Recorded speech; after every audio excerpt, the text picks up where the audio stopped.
Hello, boys and girls. It's gin and tonic night. It is Friday night. We help.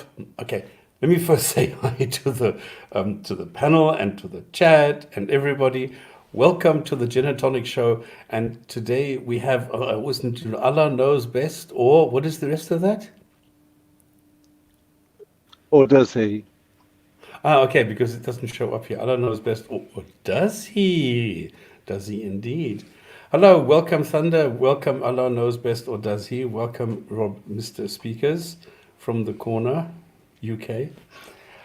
We are expecting probably Mr. Smart Cat and maybe even what's his name? Religious? No, what's his name? Well, I don't know if he's listening or he becomes on. Then reactionary. I did invite him to join Reactionary. just before this show. They were running Tom Jump and Nadir were having a debate, and you can Oh imagine how goodness. that went. And reaction was on there and saying, well done, Nadir. So I suggested that we should have a chat, and he can tell us what it is that he found so remarkable or Compelling. so good about Nadir, and then we can. Oh, good. He did say that he was still studying, so maybe we can help him before he goes over the precipice. Precipice, should I say?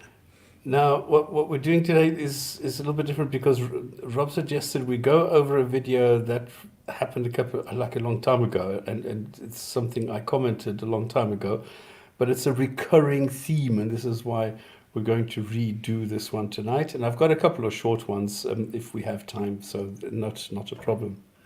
So this is the Gin and Tonic Show, and we welcome everybody because we help Muslims and non-Muslims alike to understand and handle Islam in the 21st century. In other words, 1,400 years after it was started, or so the standard narrative goes. What we do is we inspect, investigate, analyze, research, and then we report and, if necessary, critique. If you want to comment, question, or simply curious, anything Islam, Islamic, Islam, whatever related, you've come to the right place. Now, we don't attack as such, which is aggressive, destructive, and antagonistic. Neither Islam nor Muslims. We ask questions and show facts.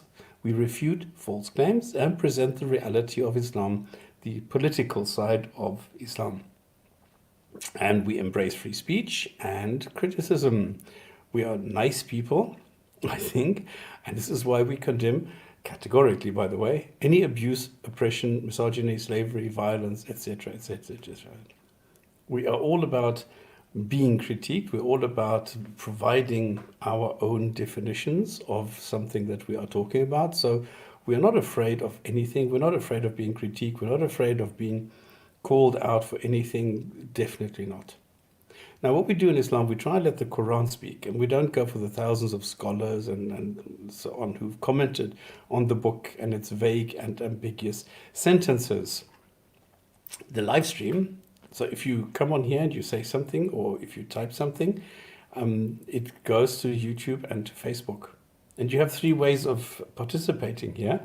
The one is you just come to YouTube or Facebook, go to the Gin and Tonic Show, and what you can do is you can participate in writing.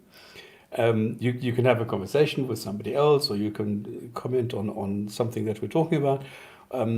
If there's something in particular that you want to talk about, you can join the panel and talk about whatever is the topic at the moment. Or if you want to contribute, you can always book like 15 minutes, half an hour, or whatever. We will provide you the platform. And it doesn't matter whether you're a Muslim or a non-Muslim. You're perfectly, welcome to come and produce or provide or propagate anything that you feel regarding Islam.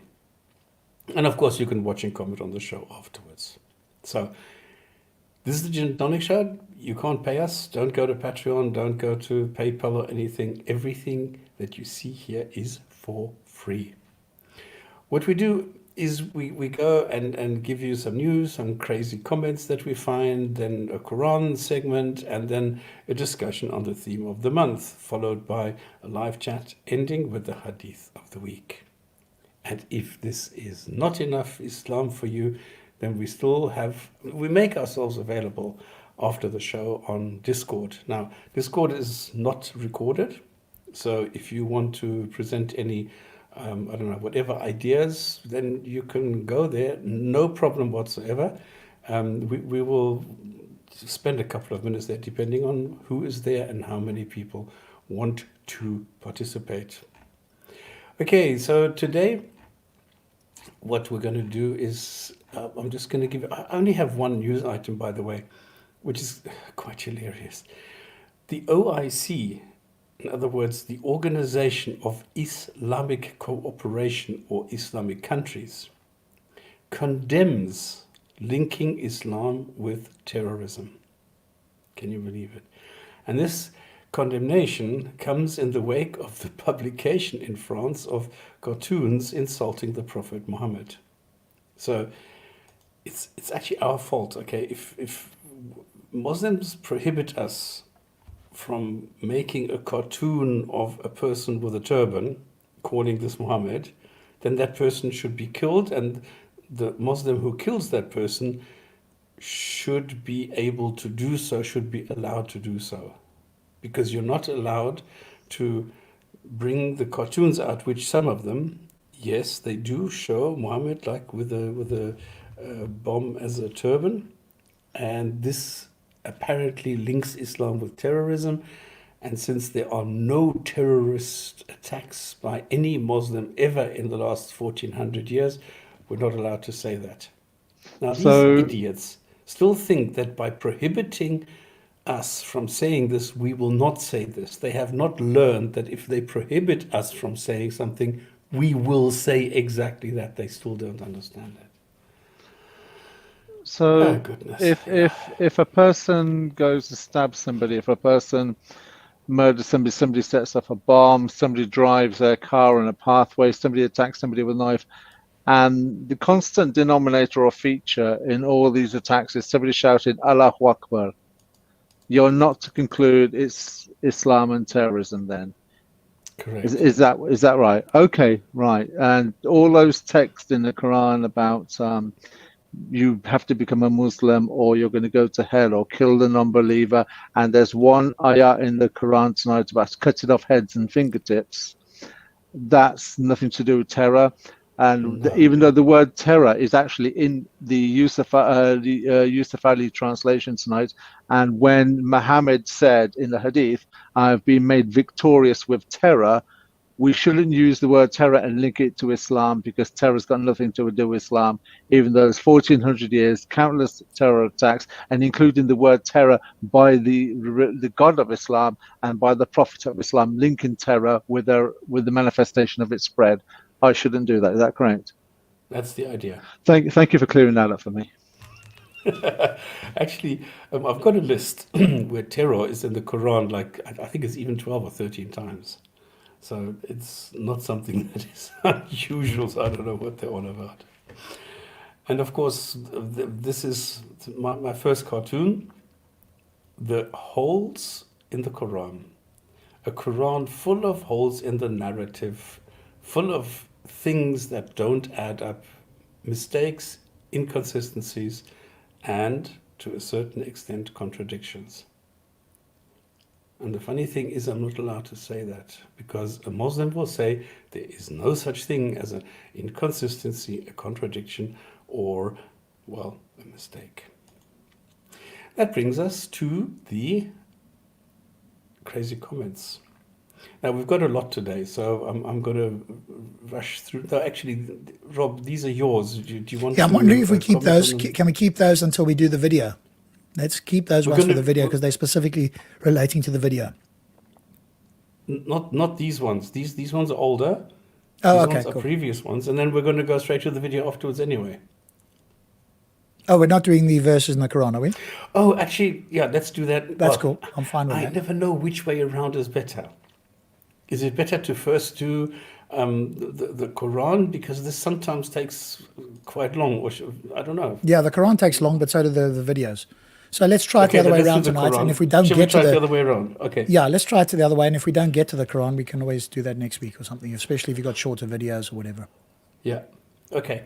So then you go. These are your comments. Oh, I don't remember this one, Both but okay. two of them. Oh, this was me responding to Steve Beck.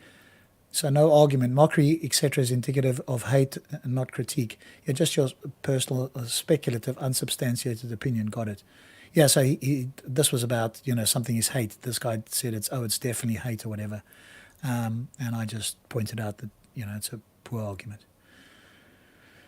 Mine as well, is it? Okay. Atheists can't handle critiquing. Either they begin crying when challenged or turn into a slimy mush and dissolve away. Their worldview makes them materialistic, like the shady character who was desperate for a £5 note. Okay, so this one actually applies to the video we're talking about this evening. The first one we'll do, at least see if there's another one. But this is with hijab and an atheist. But there'll be some stuff in here that I'm sure Thunderous can comment on as well in any case. But Hijab made the big claim here, and this was probably his worst one. And these are the comments in relation to the video. I've posted the video. I'll post it again for you in the chat. There it is. So you can go watch the whole thing. We're not going to do the whole video, but here are some of the comments, right? And this is the problem that we seem to have with, at least some Muslim commenters. I'm going to be charitable. I think it's a lot more than some. I'd say it's the vast majority, but certainly anecdotally, it's certainly some. But then so this was coincidence that this comment here, and this is older. This is something that you sent to me like a week ago. So this is then, I don't know how this happened that this now slipped in here, because these are definitely older. This is the 3-year-old video. Addressing me, and I'm growing chronologically. So the later ones are going to be in connection with the video. So this must have been coincidence then. Because this one is somebody who says blah, blah, blah. This is relating to my performance when I was on the stream with Hamza. And he says, not very scientific. You went there live stream and got your ass handed to you. Now you spend your time barking at your lonely self, clearly a disgruntled apostate. So because I'm making this series on Hamza, I forgot to put the last one up today. Oh, shit. Okay. I'm not talking about anything scientific. A lot of Muslims seem to think that atheists are all scientists, all of them. So if you don't speak about science, there's something wrong with you if you're an atheist. I don't know why they think this. And they also seem to think that everybody who speaks about Islam is a disgruntled apostate. I've never been a Muslim, I've never been a Christian, I've never been anything. So I'm not a disgruntled anything. And I'm not barking at your lonely self, I'm just pointing out the mistakes that Hamza makes. So it's very, very easy. Yeah, but and to the degree that some ex-Muslims are disgruntled, they're disgruntled by the bad ideas and the unpleasantness in the book, and not all Muslims presumably as well. And obviously we have, not that we have a disgruntled ex-Muslim here, but we have an ex-Muslim here anyway, and so he could tell you, firsthand his view on it, right? So, but again, that's just a gross generalization and anecdotal at best. And this is what a Muslim, a proponent of the religion of peace says. French teacher beheaded after showing offensive Islamic cartoons. He doesn't seem to be sorry for him. I'm sure Hatun will have a similar fate. Yeah, these are the people that you want to you want to send them as the first explorers to Mars, or put them on an island that they can never get off, and eventually the evolutionary process can take its course, and they weed them out of the human gene pool.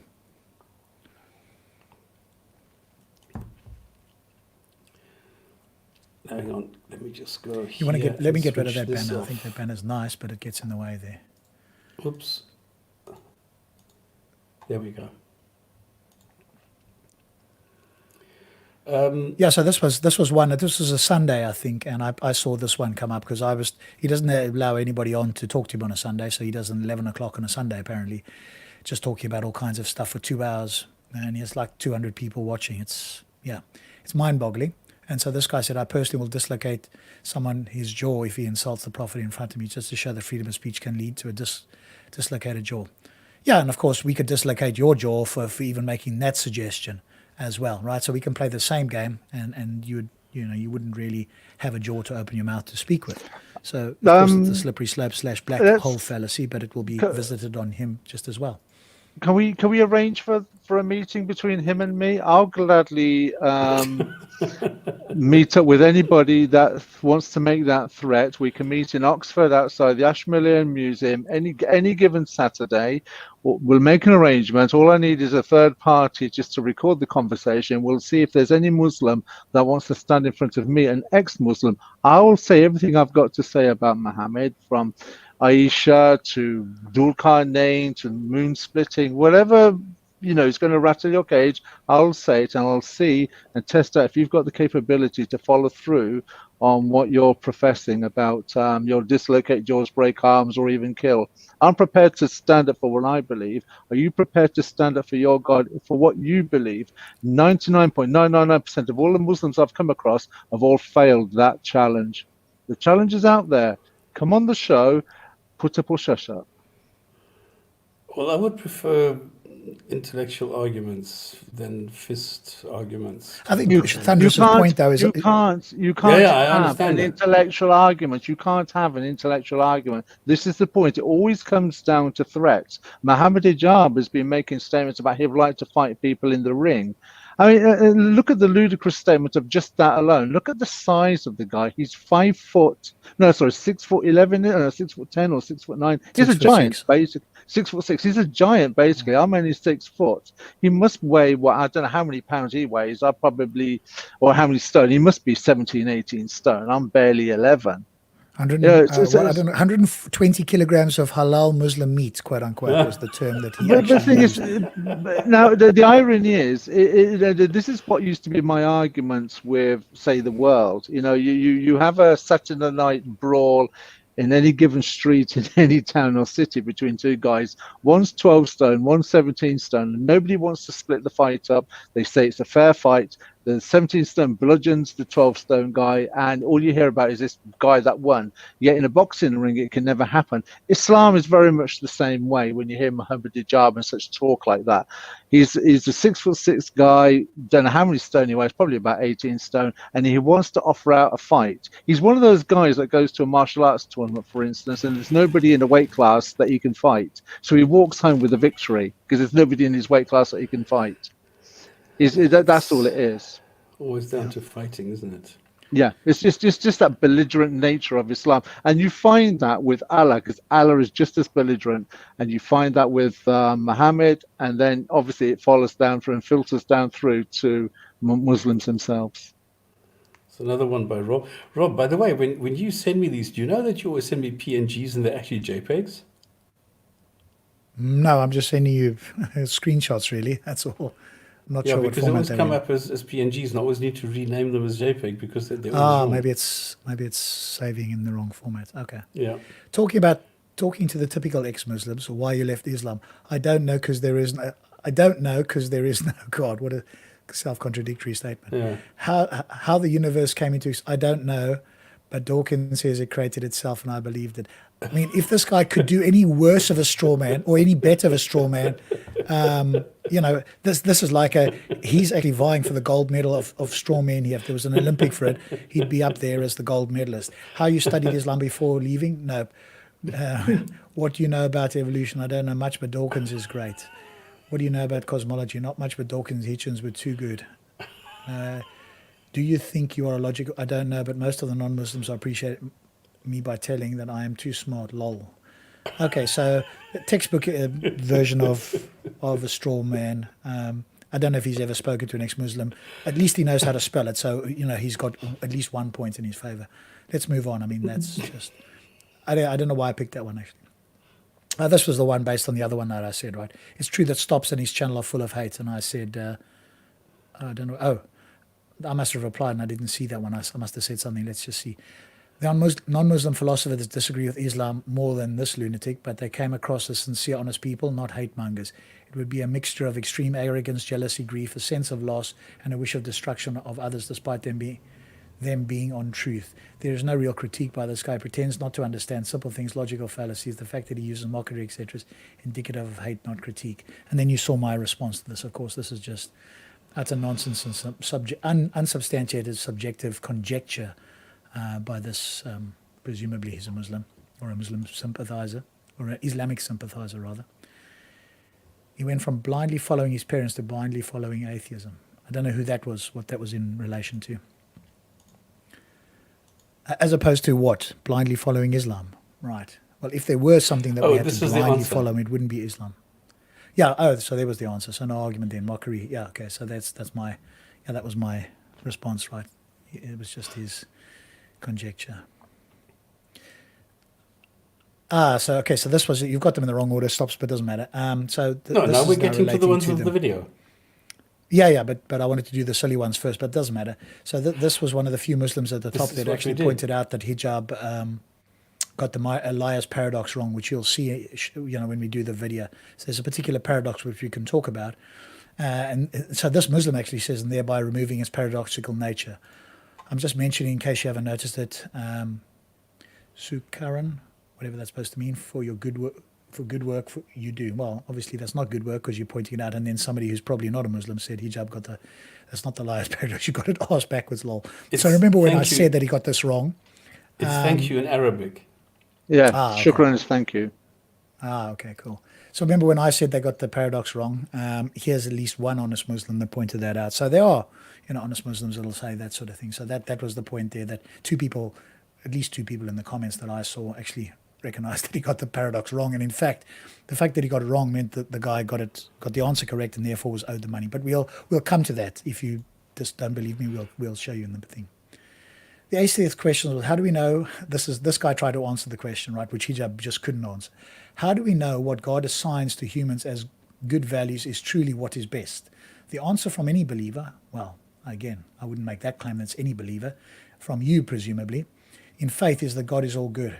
Well, not all. Skeptical theism has a particularly, slightly different take on this. At least, it's simply faith and nothing more. Okay, well, that's again. There's philosophers that actually try to make arguments or to bring up theodicies, which is a vindication for God, with regards to this. So there's obviously people who see this as a significant problem and have tried to answer it.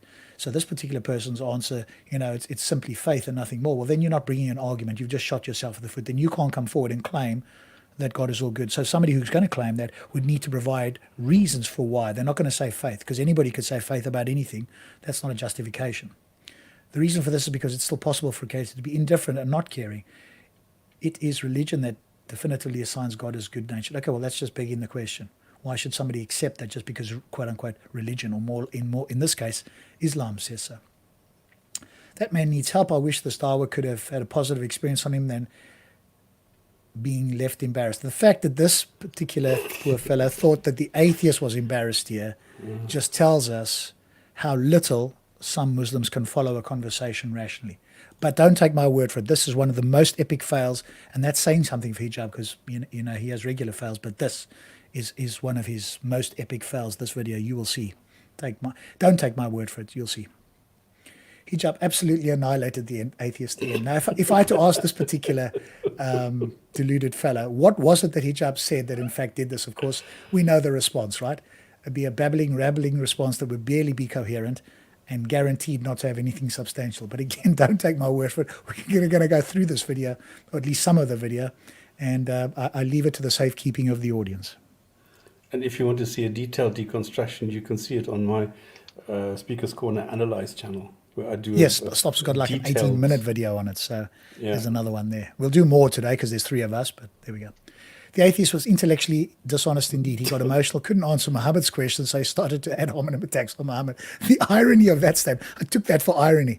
Now just swap the word atheist with Muslim and Muhammad's question with atheist question, and he would have got it spot on. He just, unfortunately, the irony, he just looked in the mirror and it sort of reflected the wrong way around. So we swap. That Muhammad was intellectually dishonest. He got emotional and couldn't answer the atheist question, so he started ad hominem attacks on the atheist. If he had phrased it like that, I would have said, spot on, buddy. Spot on, yeah, exactly. This is why I called it this. So this is the way it looks like. Okay.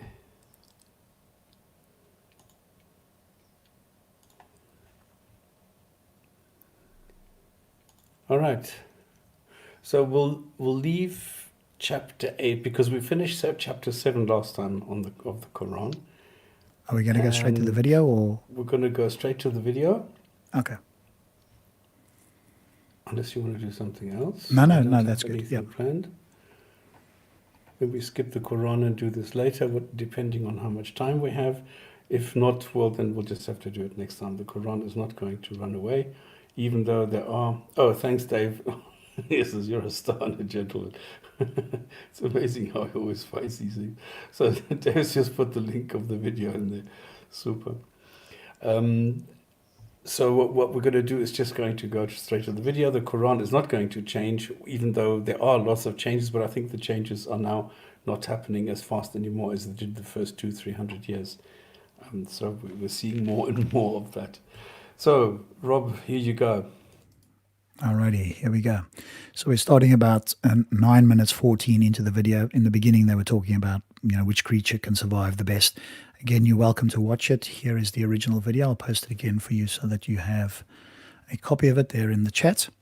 So we're going to continue on from here for about 18 odd minutes. So again, we're not going to do the whole video, but we'll do the part where they interact, and there's a summary afterwards, or at least part of a summary.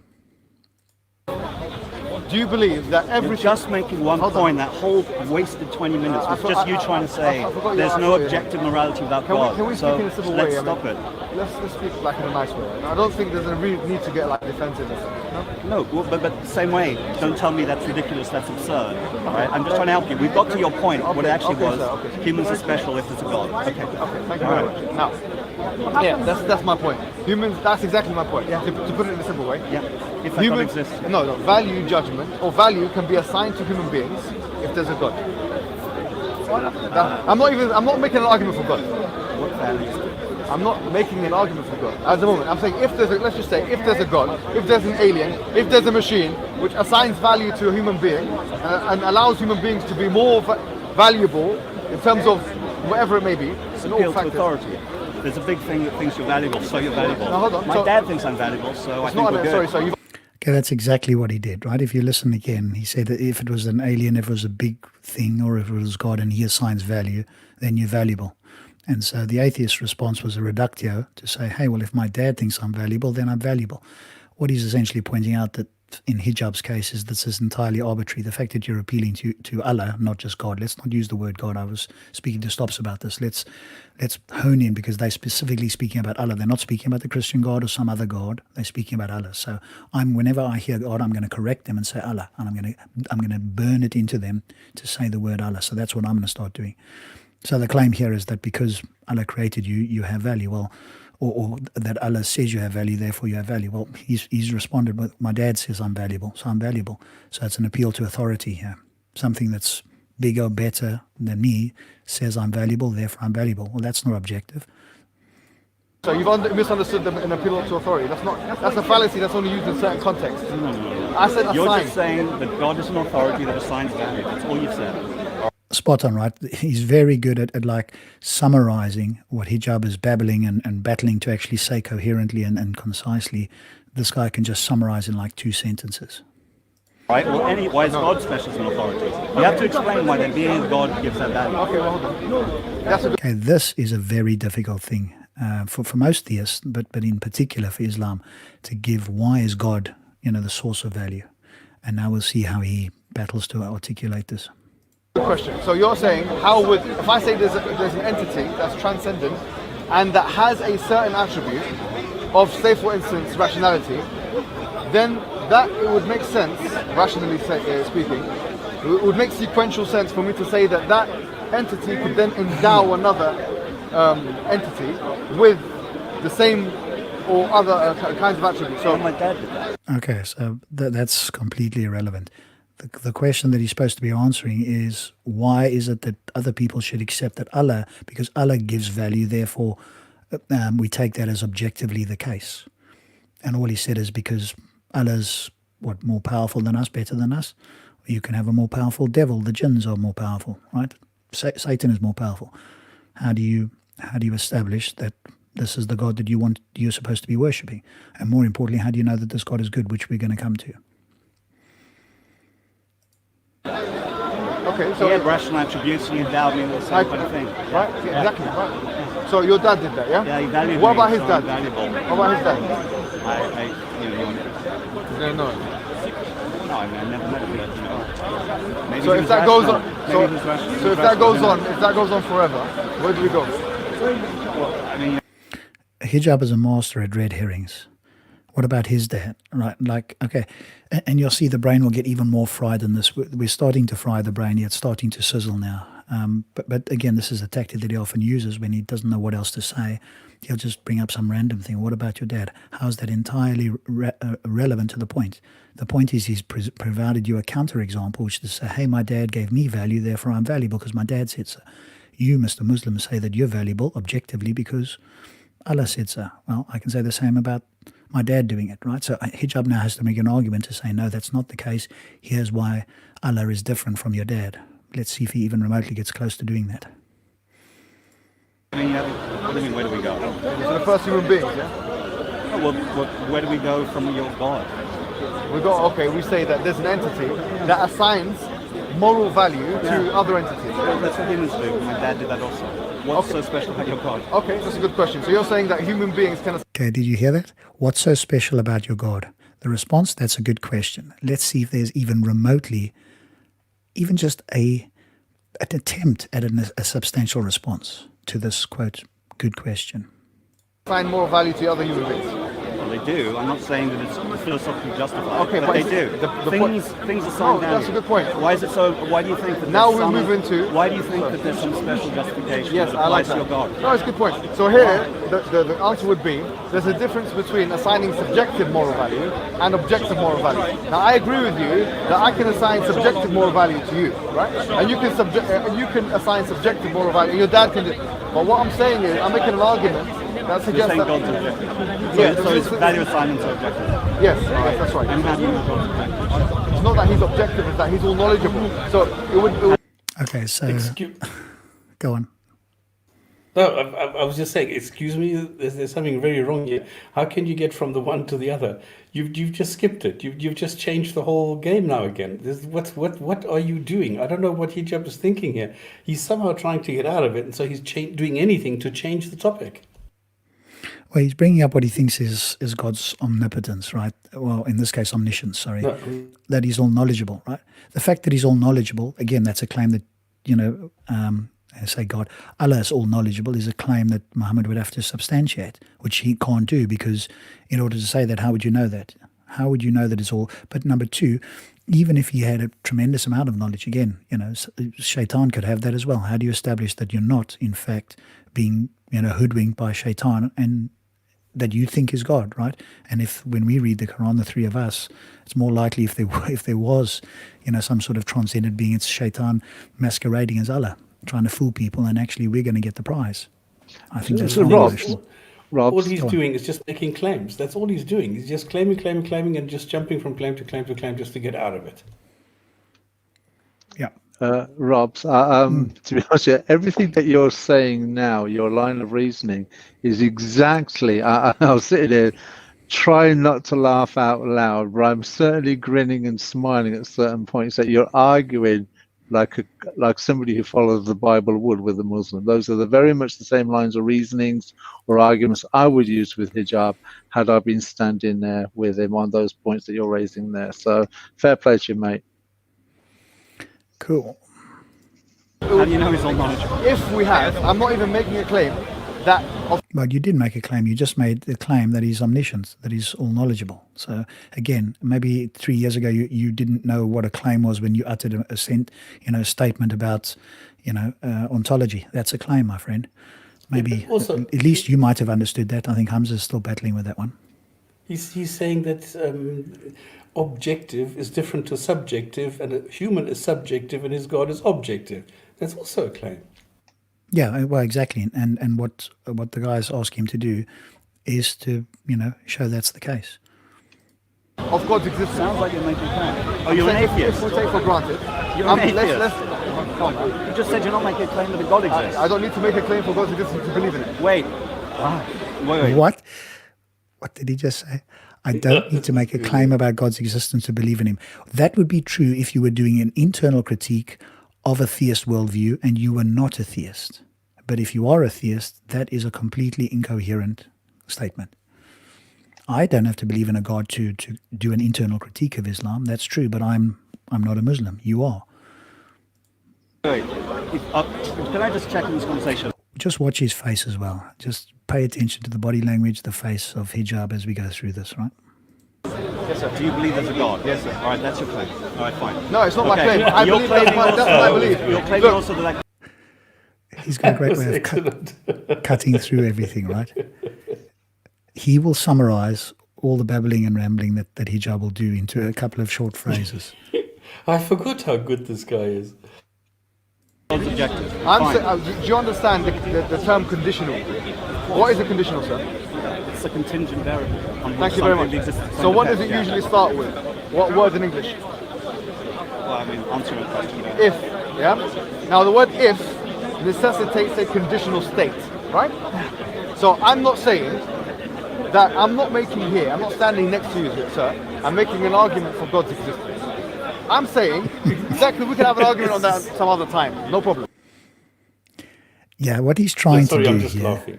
Yeah, what he's trying to do is say, hey, I'm presenting this argument, even if I don't believe in this in a God, I'm trying to present this argument as if I were a non-believer.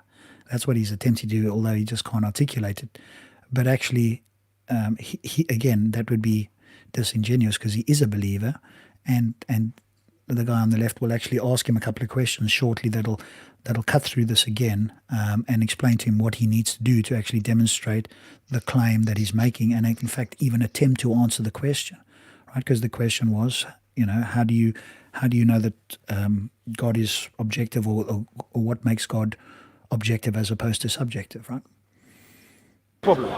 But we could do that. It's not what I'm saying. If the conditional here is this, It's a rather big if, isn't it? no problem. For you, it's a big if. For small, it's No. an It's objective an thing. if you won't even answer. You're like, yeah, I'll I'm not answer even it. going to try to say. But we'll answer it. Well, We'll do it. I have no problem. All right, well, let's go ahead. We'll do one thing at a time, though. If God exists, then human beings have objective moral frameworks, and they can have objective value assigned to them. Why? If you don't have that, you can't have that. Sorry, Where does he get that from?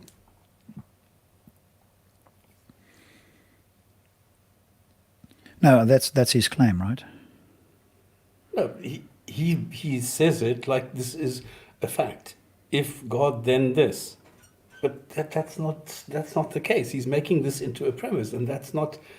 It does not follow. Because nobody knows this. This is his assumption. This is just.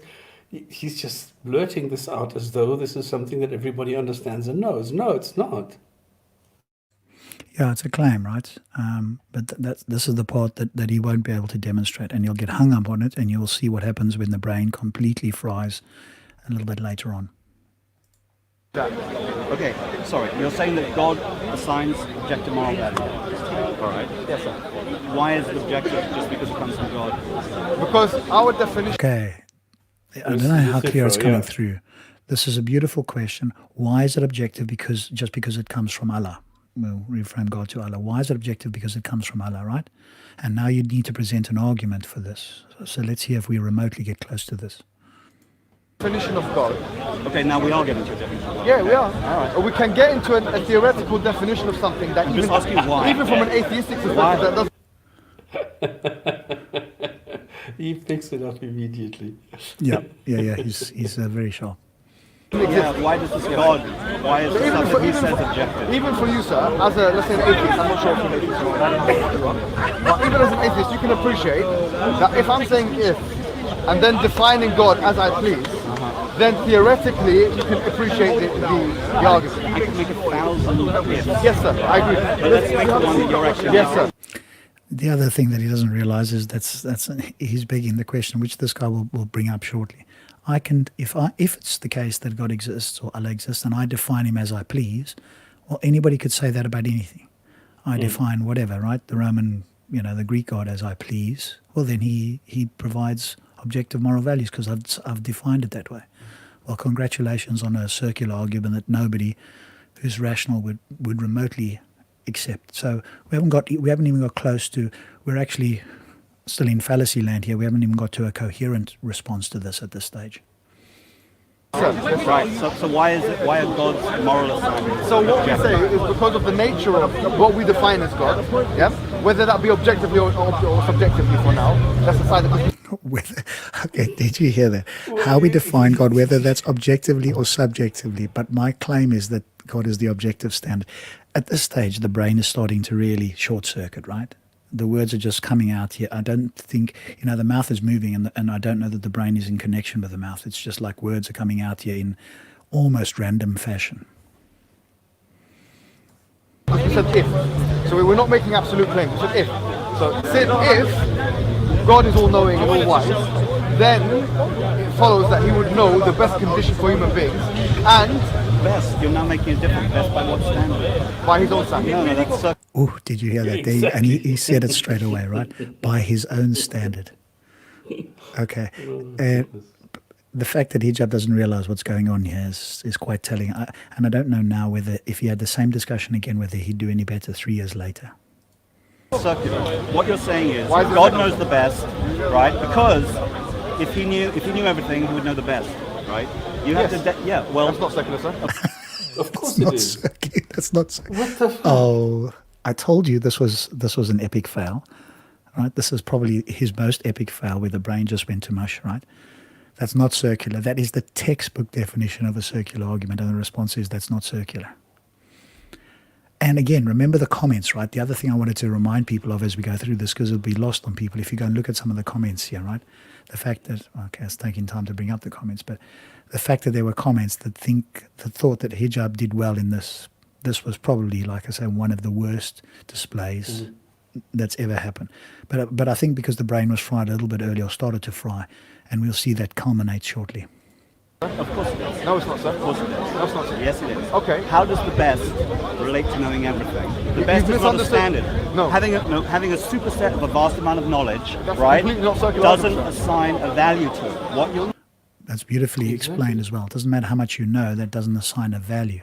The value needs to be assigned in some other way, not just by saying that something or a being, or in this case Allah, knows a certain amount or even knows everything. That doesn't follow that from that value can be extracted, and certainly not objective value, because that's the claim, right? If he said subjective value, well, nobody's going to argue with that, but that's not the claim that he's making. It's the objective value. Objective meaning mind independent, i.e. that it's a fact of the world irrespective of opinions, and that would include God's opinion. you're looking for is value, right? Saying someone knows a huge amount doesn't Okay. mean they know If- best. if I- okay, then now that's you fine. need to demonstrate What's best? that Okay. this is best. In the context of, if I say to you, look, what is the best way of demonstrating to a child that 2 + 2 = 4? Yeah? You would come to your own conclusion as a sentient moral being as to how that could be the case. What I'm saying now, I'm using that in the context of God. What is the best way that God does things? That depends upon certain definitions, which God himself puts in place. That's not circular. well, that's sir. circular. That's not circular. Yeah, God sir. says That's what's called- best it's because called he thinks assignment. it's best. That's circular. Why is that? Okay, how do you know these things are best? How do you know things are best? I asked you the question. You said God does things which are best.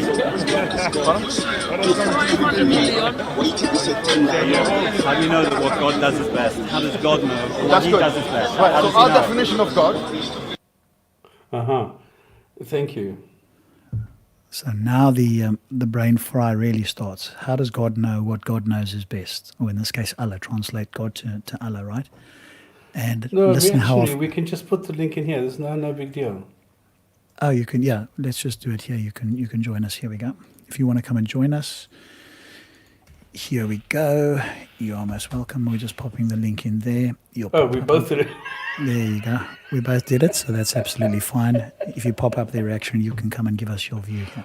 Who was Okay, so faster? like I say, this is the first time he's asked it in this particular phrasing. How does God know? How does God know? What did he say then? Let me just go back now, because just to hear quickly. How do you know that what God does is best? How does God know what That's he good. does is best? Right, How so does our he know? definition How does God know what he does is best? Okay, number one at 15 minutes 54. How many? Let's count up how many times it happens. of God is Yes, that's circular. Your definition is that this is what he is. That's circular. no, that's not Yes, circular. it's circular. Do you You've been understand what over this circular? 3 Sir, times. you don't Every understand time what it's circular. No. So here's what I'd like you to do. How does God know that what what's your God name, knows is best? What's your name? Number two. Go ahead. Okay, delaying tactics aren't going to help you either at this stage. You know, you just don't know what to say next. Right, so that's twice he's asked now. My friend, what I was going to say to you is a circular argument is when you, excuse me, sir, because you're now conflating terms and using philosophical. You're not answering a simple question. Let me- Here, let me ask you. no, hold on. How does God Let me speak now. I've know let you that what speak. God Can you have knows respect, is please? best? Number 3. Just answer that question. Okay, let me ask you. Before I answer you, Let me answer you. But before I answer you, I'm going to give you a philosophical lesson on what circular arguments is so that I've got time to think and I can hopefully steer away from having to answer this question. This is what red Let me herrings just look go like to the in chat. practice. Number one, this is not a static ID. In other words, we get a new one for every show. And number two, we can see who is in the waiting area.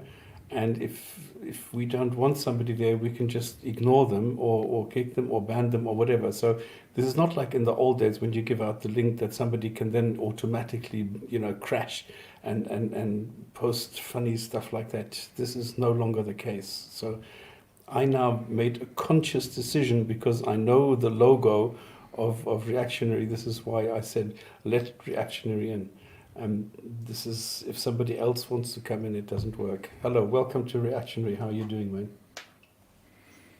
Hey, hello, Stops, and everybody. Hi, Rob. Good evening, sir. How are you? Hello. Very good, thanks. Can I share the link with one other person, or is it? Who is that? That's what I'd ask. Who's that? Somebody I know. He's not Somebody you know. on YouTube and stuff like that. Sorry? Okay. Well, is Yeah. it somebody that we should know the name of or the person of, or is It's up to you. it a secret, No, he's not somebody you'll have seen on YouTube before. I was just talking to him. So, okay, so is he a Muslim that wants to come on and discuss what we're talking about now, or? Yeah, I'm sure. And you're going to vouch for him? He's not a troll or anything like that? He's not familiar with YouTube and Hangouts and stuff like that.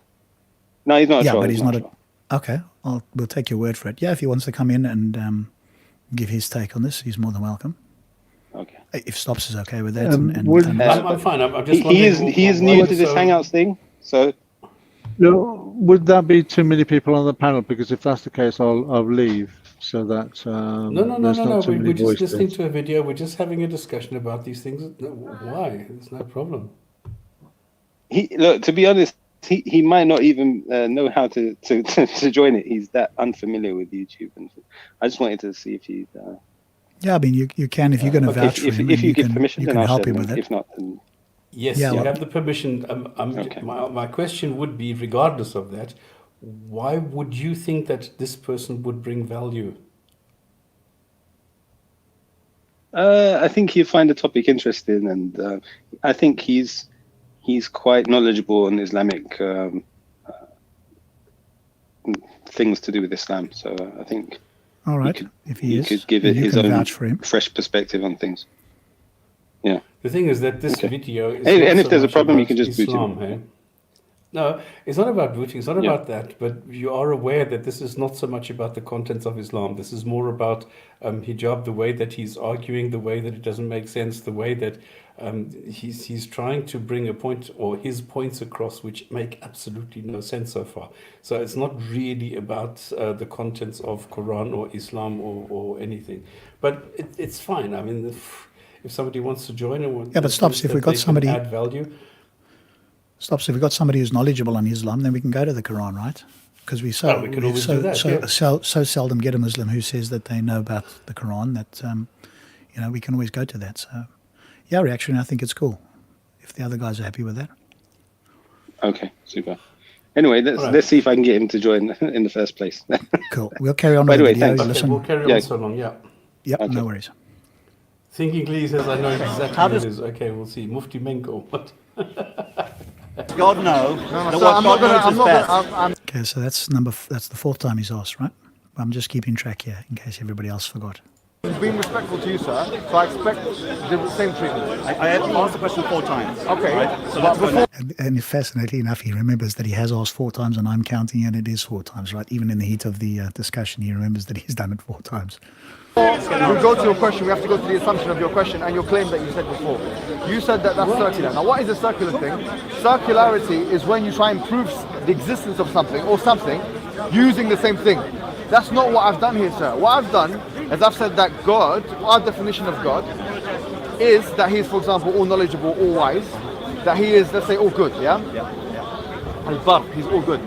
Okay, so all good is begging the question, right? The whole point under discussion is, A, is he good such that he can, if you could demonstrate that he's all good, your Allah, then you would be in a position to say that whatever he says is good because you've established that he's all good. So it follows that anything he says would be all good, right? Because it couldn't be any other way. But that's part of the point that's under discussion here. But that's why I'm dying to hear how he's going to finish this sentence. Because I can't remember. As a result of those attributes, he's able to assign goodness. He's able to assign wisdom. He's able to assign Yeah, he's nodding. He knows that. He's going to say it now himself. knowledge and these things. That's not a circularity. That is a called assignment. For example, if I say to you, It's called assignment. It's part comedy here as well. You've got to just laugh sometimes, right? look, I'm a loving guy, yeah, or I'm a knowledgeable guy, I can disseminate. I go, whoa, those are two different things. If you could demonstrate you were a loving guy and the only things you did was, demonstrate love, then we could say, sure, but that's the whole point. How do you know what loving is? You could say you're knowledgeable. You could demonstrate that by uttering, a number of facts about the world, but how do you demonstrate objectively that you're loving? You need some standard, and the moment you appeal to a standard outside of Allah, well, then Allah is not the source of the objectivity, in which case he's subject to it like the rest of us, and so he's unnecessary, part of the Euthyphro dilemma. Disseminate knowledge. That's called either assignment or if something is coming from one place and going to another. Circularity. This is just babbling nonsense at the moment. It's utter nonsense, right? And this is what happens. And again, not all Muslims do this, but that's why I wanted to highlight this video, because he's so cocky and because he made a big challenge at the beginning of the video. That's part of why we're doing this, right? Just to show that in a number of occasions, I'm going to be charitable, a number of occasions, he's just babbling nonsense here.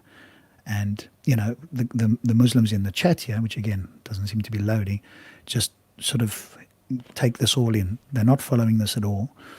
But fortunately, though, we brought up one of the comments where there was a Muslim who actually pointed out that he got the liar's paradox, which will come up just now. He got that wrong. So at least there was at least one. And that's the sort of people that, I'm hoping that are listening and that sort of stuff, not the people who don't understand what's going on here. And because Hijab uttered some rambling words, think that he said something substantial. But when you ask them, of course, you don't get any response. No, but this is exactly the point that you made, where you said that the one guy who made the comment, you will never get him to admit that Hijab made a single mistake. Nothing at all that he did is wrong. Nothing. And you will not get them to admit this. There are people like that. Yeah. And again, reaction, if you want to stop and, comment at all, just let us know, right? Is when you try and prove something using something, the same thing. Like if I ask you, why is the sky blue, and you say it's because it's blue, that's a circular argument, sir. So now you educate. That's exactly what he did in different words with Allah, and he doesn't realize it. Allah says he's all good, and that's why I'll go ahead and ask me the I same question. understand much more about it than you do. How does God know that what God knows is best? How many times? 5. That's the fifth time of asking, right? How does God know what God knows is best? Now, if you think about it, that's a bit of a tongue twister, and you've got to stop and actually, let it, think about the question, really. If you've not heard it before, now, okay, it's happened 5 times, but he hasn't been listening. But if you stop and ask, think about it, even as a Muslim or any theist, right, you've got to go, okay, how do I know that, right? It's not something that you can, answer, instantaneously. It takes a moment of thought, or at least for those of us who are thoughtful. How does God know? Because he's all knowledgeable. I can see your microphone flashing. If you want to say something, you just need to blurt it out. Sorry, whose microphone? I saw Reactionary's microphone coming Oh, on. okay. I thought he wanted to say something. Okay. Because Yeah, if you want to just say jump in. something, you just need to jump. Yeah, I'm not looking there, so go on. Sorry, his question was, how does God know that what God knows is best, right? Yep. So Good, it wasn't yeah. like, how does Hijab... Well, ultimately, I guess the question is really, how do you know that, how does God... How would you explain that God knows that what there's God two knows separate questions. is best? Yeah, there's 2 questions. One is, how do you know as a human? And number 2, how does God know? Yeah. Right, so there's 2 questions there, but he's asking the second one, which is, how does God know what God knows is best? In other words, how could God demonstrate to himself that he knows whatever he knows is best, i.e. good? What is he going to do as God, right? So that's the question that's being asked of Hijab here. But you see, to me, that question doesn't really make sense. Because, all right, he's asking you to assume that God does exist. And assuming that God does exist, how then does God know that what he knows is best? Okay. Correct. So, Yep. which is the second part of the situation. So in this Correct. part of the situation, if we assume that God does exist, we are assuming that he is God in his nature, which is perfect. Ah, His no, knowledge no, is no. perfect. That's where, that's where the issue is coming in. Okay, what we're not granting is that his nature is good. That's the argument that you as a Muslim need to bring forward, that Allah's nature is all good. Or in other words, that he's not shaitan in disguise. Because what you're labeling as God is simply a powerful being. We're not granting you all of those attributes. The attribute under discussion is omnibenevolence, if you accept that term, and I think at least some Muslim philosophers do, but if you take it that he's the equivalent of that in Islam, then that's the point under discussion. How is it that he can assign objective moral value, i.e. what is best? So even if he exists, we don't grant that what he's saying is best. That's the argument that needs to be provided. All right. Again, to me, that it's taken a step forward and then taken a step back by asking that question. Because to assume that God exists, we must assume that he is perfect in his knowledge. Right? Why? Yeah, that's not what we're granting, right? To be God, you must be perfect. It's all supreme in all of your attributes. Why? Right? No, but what you're doing is you're now defining something into existence and then saying, look, that's why he is like that. But you've just defined it that way. How can you be God and not be perfect? That's okay, exactly quite the easy. question. Well, I'll tell you how. Let me tell you actually, because you can mislead humans into believing that you're something that you're not, like Shaitan could do. And how do you, as a human that is fallible and can make mistakes, how can you tell the difference?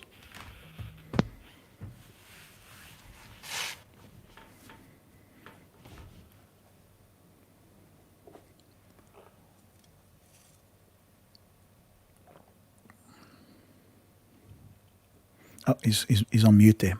Maybe he's trying to get the other guy in. So that's the whole question under discussion, right? So we're granting that there's something that you call God, i.e. that there's this powerful being that created the universe and humans. We're granting you those two things at this stage as an internal. We're granting that for the sake of the argument. And now you have to establish that this God is all good. And we're not granting you that he is just because you call him or it's God.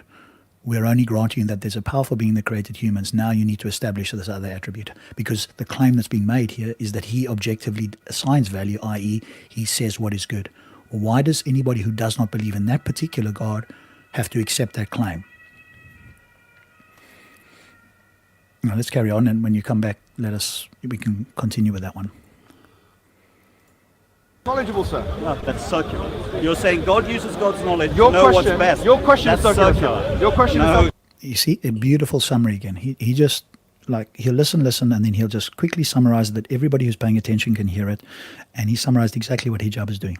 And of course, Hijab's response is, no, I'm not doing that. But that's quite clearly what he's doing to anybody who's got even an elementary understanding of this.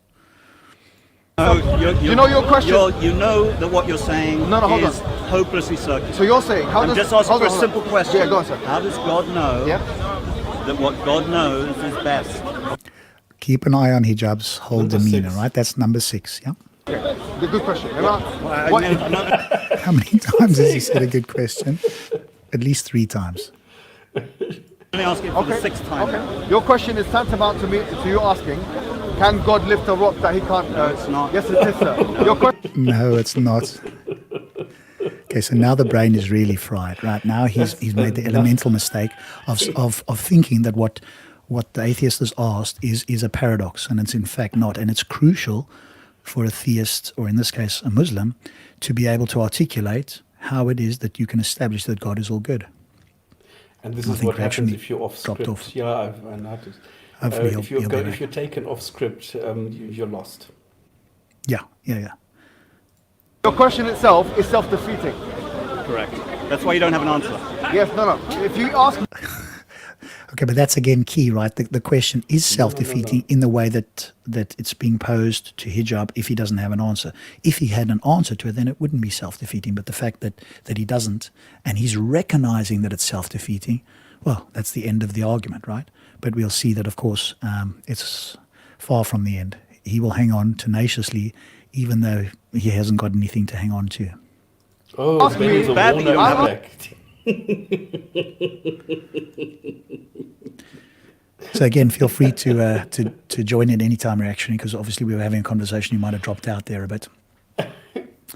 Hopefully you're not bringing Benny in, because we've had our discussions with Benny and we found that he's not able to reason effectively. So, and you are, right? We might disagree, reactionary, but at least I think we can have a sort of a reasonable discussion with yourself and hopefully the gentleman you're bringing in. But our man Benny, I'm afraid, no, not so much. And we've given him about 4 tries at least, so. What was his have an character? answer. Really? Oh, I don't remember. I can't remember. No. Entire worldview rests hold on on, this. hold on. Your claim was God knows best. You just No, can't my explain to friend. any person who knows that what God knows Let me best. tell you. I'll Okay, ask you- I'll ask for the 8th time. It's How not the does next time. God I think it's the 7th, but it's close enough. 7th, 8th. By this stage, I would have lost count as well. know It was 4 that what times. God knows is best? I'm telling you I've now. been Your counting everyone. question is second. His question is circular. Dear, oh dear. Now the brain is entirely fried. And just look at the face, you're right, especially in the mouth part of it. There's this sort of arrogance now that I have no clue what I'm doing. I think I know what I'm talking about, but I haven't got an answer, so I've got to say something to, so that I don't sound like I'm clueless. You can't answer the question. Your question is second. Why would You I can't answer the question. Yeah, why? I can't answer So the you second can't answer the question. Of course not. When you think it's A odd for a circular religion, Of course not. It was very quick, right? You've got to pick up on these things. They're very quick. That's a complete concession that his argument is just unfounded. It's entirely speculative. Now, there are arguments that you could bring, right? He just had no clue about it, and he didn't have a clue as to what the atheist was asking, even though it was like 7 or 8 times that it was asked. And he even said, good question, at least 3 times. And I'm pointing out specifically in this case, because hijab is such a thug and does this to other people, and I wanted to point out this video where he has a complete brain fry, and at no point does he recognize how ridiculous he's sounding at the moment, and he will attempt to defend himself at the end as well. religious person that follows what God knows, that he can't tell you how God knows that what God knows is correct. That's odd. I tell you what that's Can called. you draw a circle? That's called blind faith. Okay, blind faith. Yeah. Well, hold on. Can I say something? Yes, In my sir. opinion, it's not major, or we're not asked as humans to know how God does things, right? What we're asked to do is basically to believe or follow what He asks us to His do. question was, Okay, but the problem with that is if you're asked to believe what he tells you and you don't have a rational justification, then you can't put forward a rational argument. All you could say is, hey, I believe it on blind faith, as the atheist pointed out. But if you're somebody who thinks they have good reasons for believing in Allah, then you want to give those reasons to other people. That makes sense, right? And the Quran clearly suggests that it's a book with reasons in there that are or should be persuasive to other people. So you can't take the position of the guy out of camera here and say you believe it on faith, or you believe it because you're told to believe it. That is blind following, right? So that's not something you can do. Again, reactionary, jump in at any stage here. Let us know if your other man is coming along. But obviously we can, feel free to comment further on this. But I think the major question here is he's alluding to the Euthyphros dilemma, although he doesn't use those words at this stage. But he's simply asking a particular question because Hijab wants to take, or doesn't know, or either didn't know at that stage, or has taken the horn of it's because God is good, essentially, right? Which is an arbitrary statement that you need to demonstrate in some way.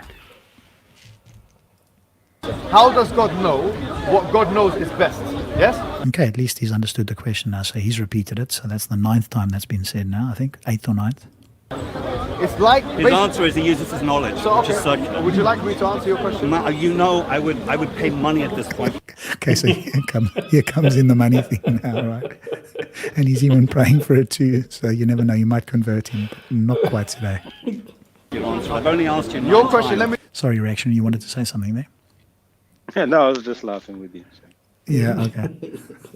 just ask the question again. Let me reframe the Do you question. think we're going to get an answer? I'm like, okay, sir. I'll put some money down to see You're if being arrogant, I have sir. an old £5 note. The- I'm the willing man to is- put in okay. to see if you Being actually arrogant answer the question doesn't this help time. you, okay. Well, I'm being patient is what I'm being. I've asked Your 9 times. question was, how does God know that what God knows is best?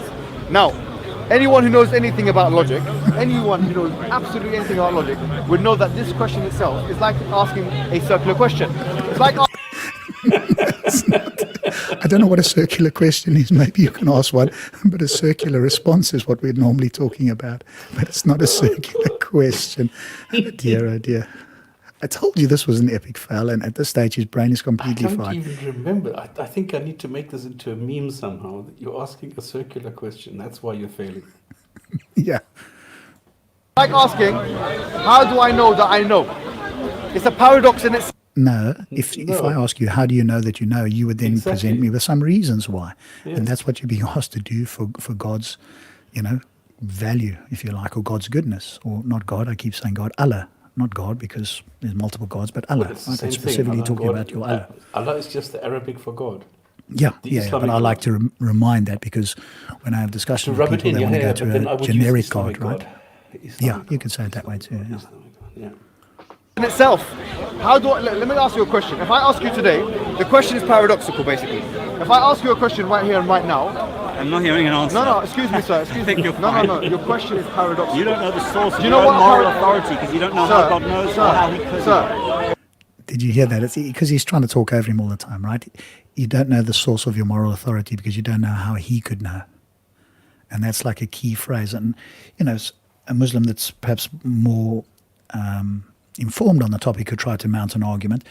I mean, I've asked some Muslims, again, I haven't asked philosophers, Muslim philosophers, but maybe there are some out there, and they could answer this in some way. But I think it's a significant challenge to Allah. But actually, you want to say something? I think it's a simple answer to Go on. this. And I agree that with hijab in that the question posed is problematic. I don't like using the word problematic, but you know what I mean. It's problematic for you to answer, or problematic in the way it's phrased? It doesn't make sense. The way it's phrased, it doesn't make sense. It's not a correct question. And that's because, from the point of view of, from a Muslim at least, when we mention somebody deserving to be called a God, right? Somebody that you deserves to be accepted as God, that God must be perfect in all respects. His life is perfect. His knowledge is perfect, right? But so no, with but human beings, why do you get there? we're born. Why do you get there? I'll explain why. Right. So with human beings, we're born without knowledge. We don't know anything. We learn.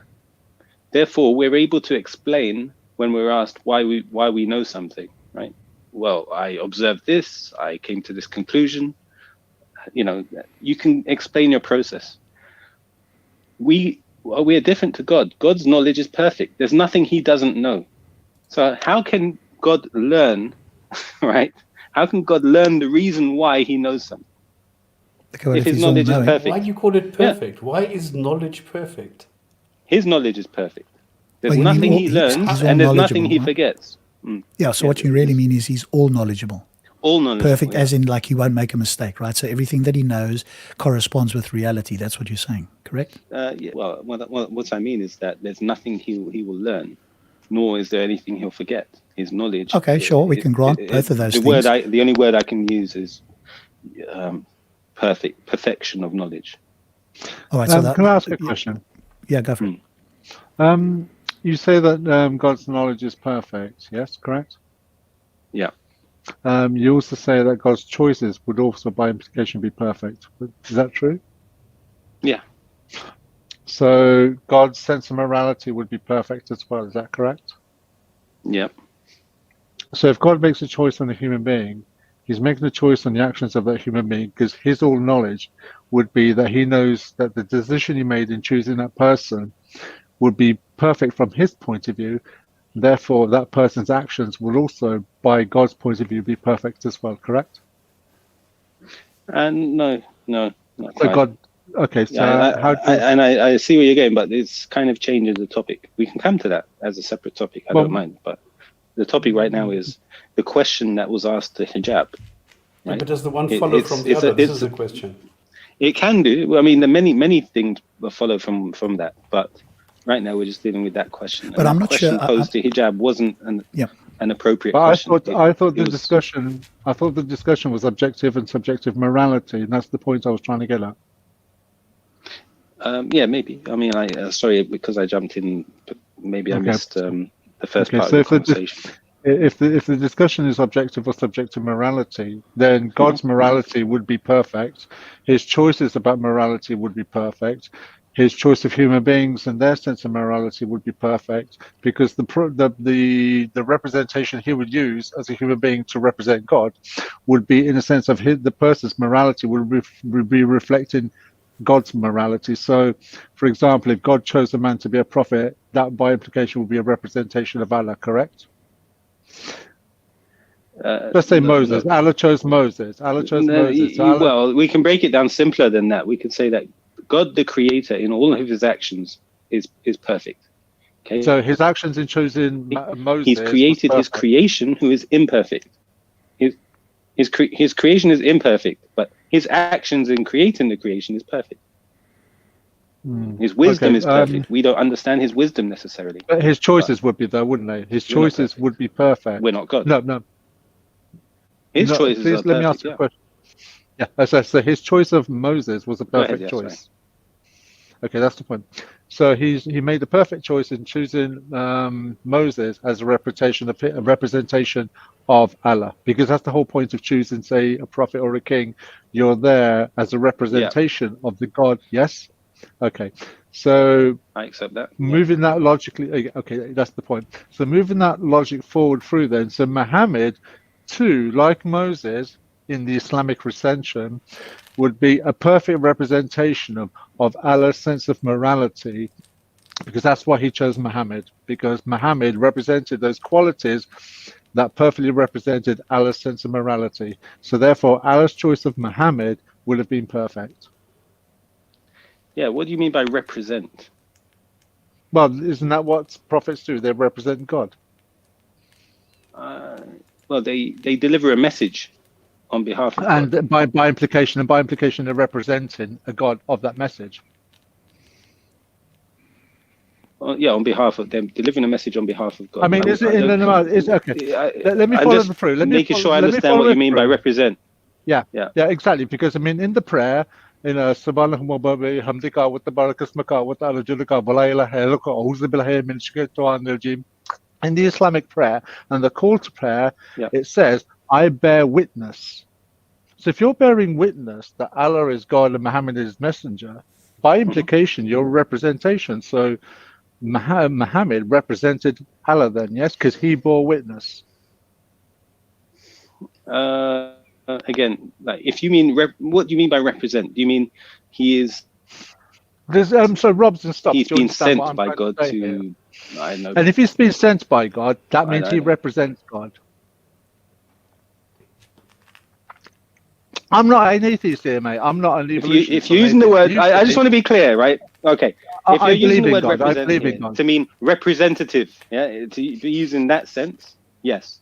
Yeah, I can agree. Okay, exactly. Thank you. We got there. So obviously, Muhammad's morality will reflect Allah's morality, because Allah would not, with his perfect choice, would not make an imperfect decision by choosing a man that did not represent Allah's morality, because Allah knows all things. Correct. Correct. However, that's it. That's all I wanted to make. That's all I wanted to say. I need to qualify that statement though. That although he is representative of God in that sense, it doesn't make him immune from having faults as a human being. It does. It does, because you're talking about a perfect God. Come on. No, we're talking about God being perfect, but other than God, he's not perfect. You said earlier that if a perfect God makes a choice, it is a perfect choice. That's the point I wanted to get to. Exactly. Thanks, Stubbs. That's where I was going. Yes, the choice is perfect, but that's not the point I think I understand you. Reaction. Let me see if I understand you, and then because there's an inherent problem, I think, in what you're saying. If what you are saying is yes, God can make a perfect choice, and we still have to come back to the original question: was how do we know that his choice is perfect? But if he can make a perfect choice, but you seem to be suggesting that in his communication to Muhammad, it could be the case that Muhammad might not either interpret or act upon or repeat that choice perfectly. Is that what you're saying? Because he's a human being, so he could be mistaken in some way. No, that's not quite what I'm saying. What I'm saying is, in his delivery of the message, he will do it in the most perfect way, according to his ability. talking about his delivery. I'm not talking about his delivery of Islam and the Quran. You're roboting. Thunder, you're roboting. You might need to just reconnect. Just reconnect, because I think we're hearing you quite badly there. Try again now. Go on. Okay, so I wasn't talking about his representation, obviously, or his Quranic recension, or his recital in that, or his delivery. I'm talking about morality. So Allah chose a man because Allah's choices are perfect, and Allah's knowledge is perfect. These are what you've said. He chose a man to represent him because that man's sense of morality perfectly, or as close as can be, reflects Allah's sense of morality. His morality was based on revelation. Yeah, that revelation was divine revelation. So sometimes that revelation would be in the form of a message sent by the angel Gabriel, through the angel Gabriel, or it would have been through dreams or direct inspiration. I didn't ask how he got the revelation. That wasn't. I don't know if there's a communication problem here.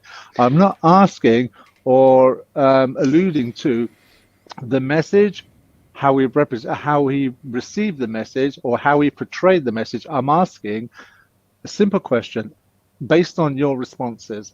Allah is perfect. His knowledge is perfect. His choices by implication would therefore be perfect. He chose a man to perfectly represent him. So the man that he chose must too, even if you want to say that human beings are imperfect, and I, as a theist, will accept that, but two, he chose the greatest example of whatever humans were in that vicinity on planet Earth.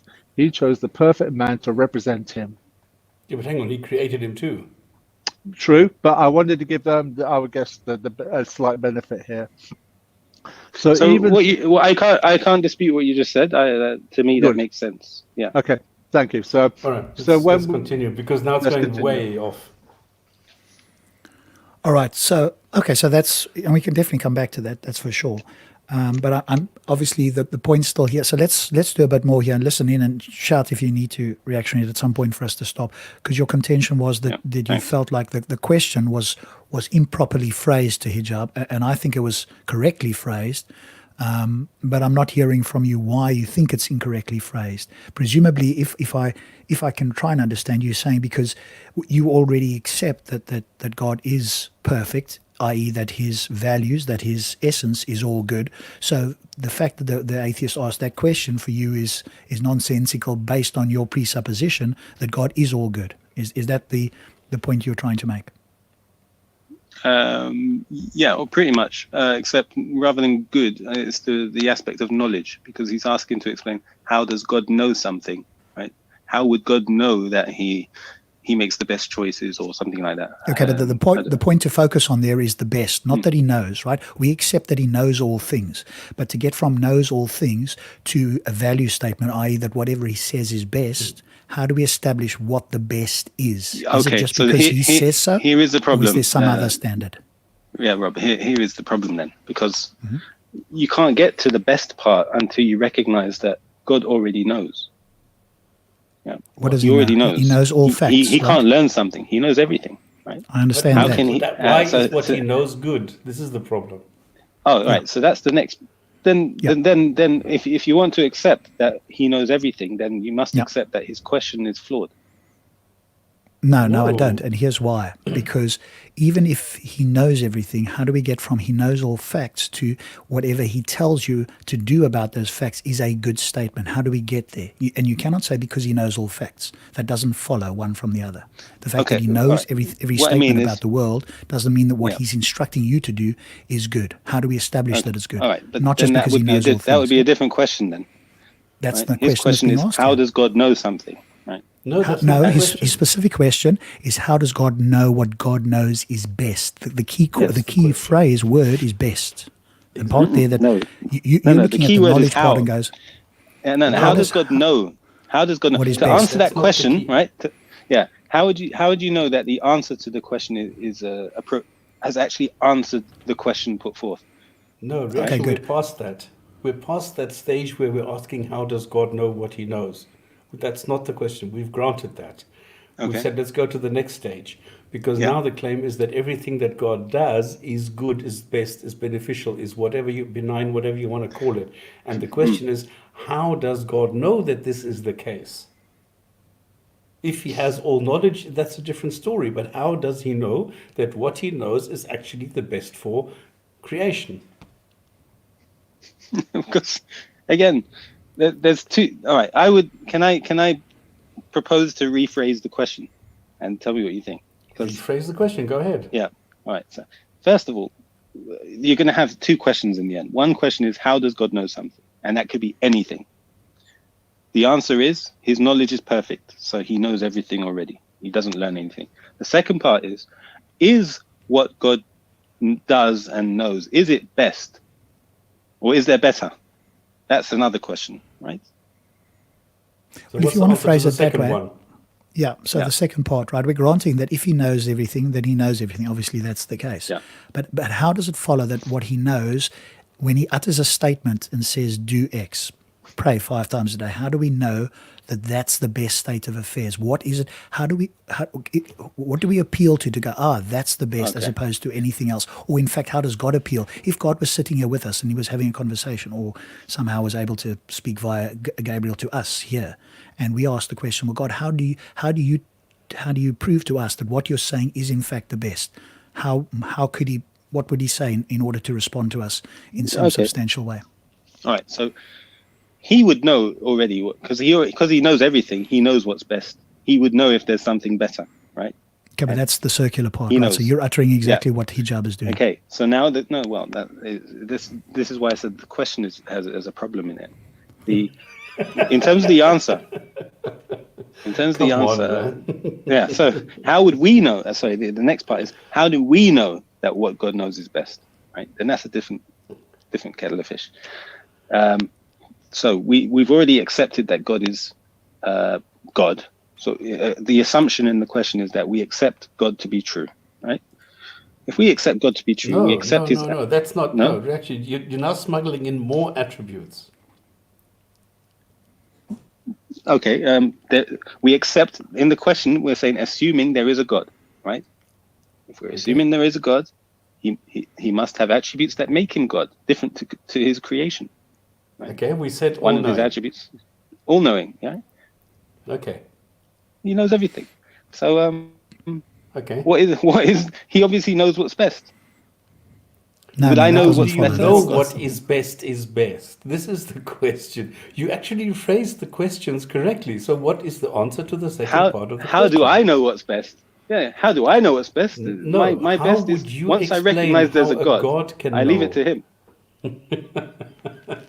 Yeah, How but that's God what blind knows? He faith knows is. everything. Yeah, but reactionary, that's the blind faith part. Because what we're asking for you to say is Yeah. to give an argument or present a reason why what God knows is best. What is it?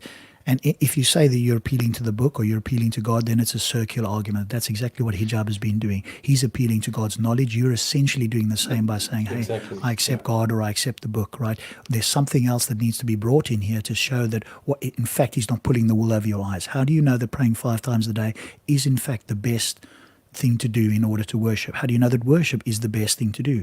How do you establish that that's the best thing? And you cannot just appeal to the nature of God. It's entirely circular.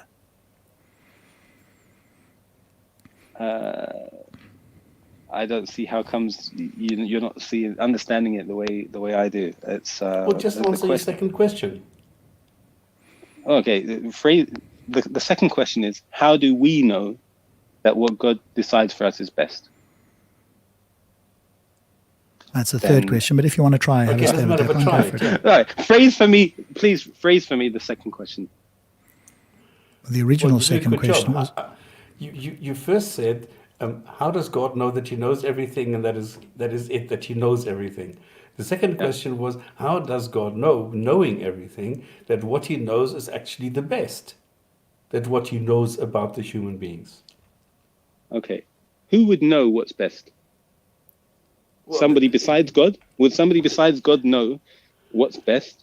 You can't ask now another question and ask us to now define or No, this answer is why- your questions. No, this is to prove that the question is nonsensical. It really The question does. is not nonsensical.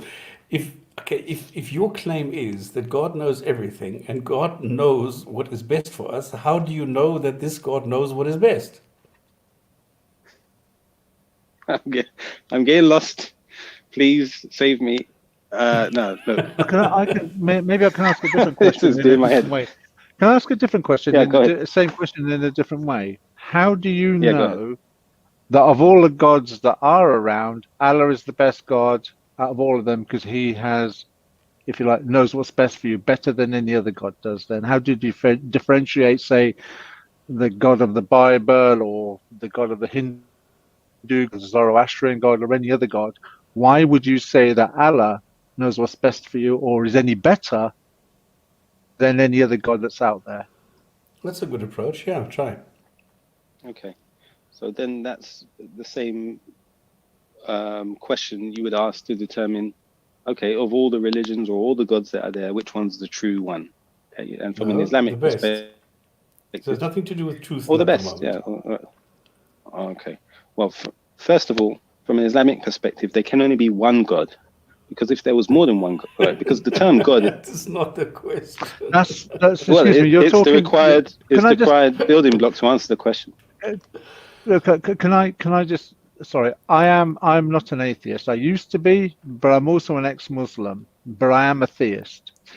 There isn't only just one God. In fact, if you go to the book of James, chapter 2, verse 19, it makes the claim: you believe there's one God, do you? You're doing quite well, yet the demons believe and shudder. The point being, Yeah, all religions teach there is true one God. I'm Yeah, talking about ultimately there's one God. true God. Now, Yes. the question's being posed to you, okay, is how do you know, okay, that this God, the God that you're worshipping, Allah, is the right God for you? It knows what's good. How do you know, say, the God of the Bible, which is a separate God to the God of the Quran? How do you know that the God of the Bible knows more or less than the God of, or knows what's better for you, or could have information in a lifestyle that is better for you than the God of the Quran, or the God of the Bhagavad Gita, or the Zoroastrian God, or any other God? Why is it that's your gone? In actuality and in reality, there can only be one God. Just from a conceptual perspective. True, I agree with that. If there was more than one God, right, one would be jealous of the other. One would overpower the other. Whoever overpowers the other. No, that's anthropomorphism. No, that's wrong again. Can I just, on that point, there's only one There God. cannot be more than one God. If I put a can of pep, all right, one God wants it to be daylight today. Another God wants it to be nighttime. They are gods. They are perfect. No, actually, you can't use that as a cop-out. They are perfect gods. Even human beings can work together as a team. So that is a cop-out. But that is not the question. The question is, so which God should we worship then? No, that's not the question. We're talking about how do we arrive to the point that Allah knows what's best for you, because all these other gods are making the claim they know what's best for their adherents. Okay, the argument about who is the true God, whether it's Allah, Shiva, Buddha, Jehovah, Yahweh, that's a separate discussion in itself.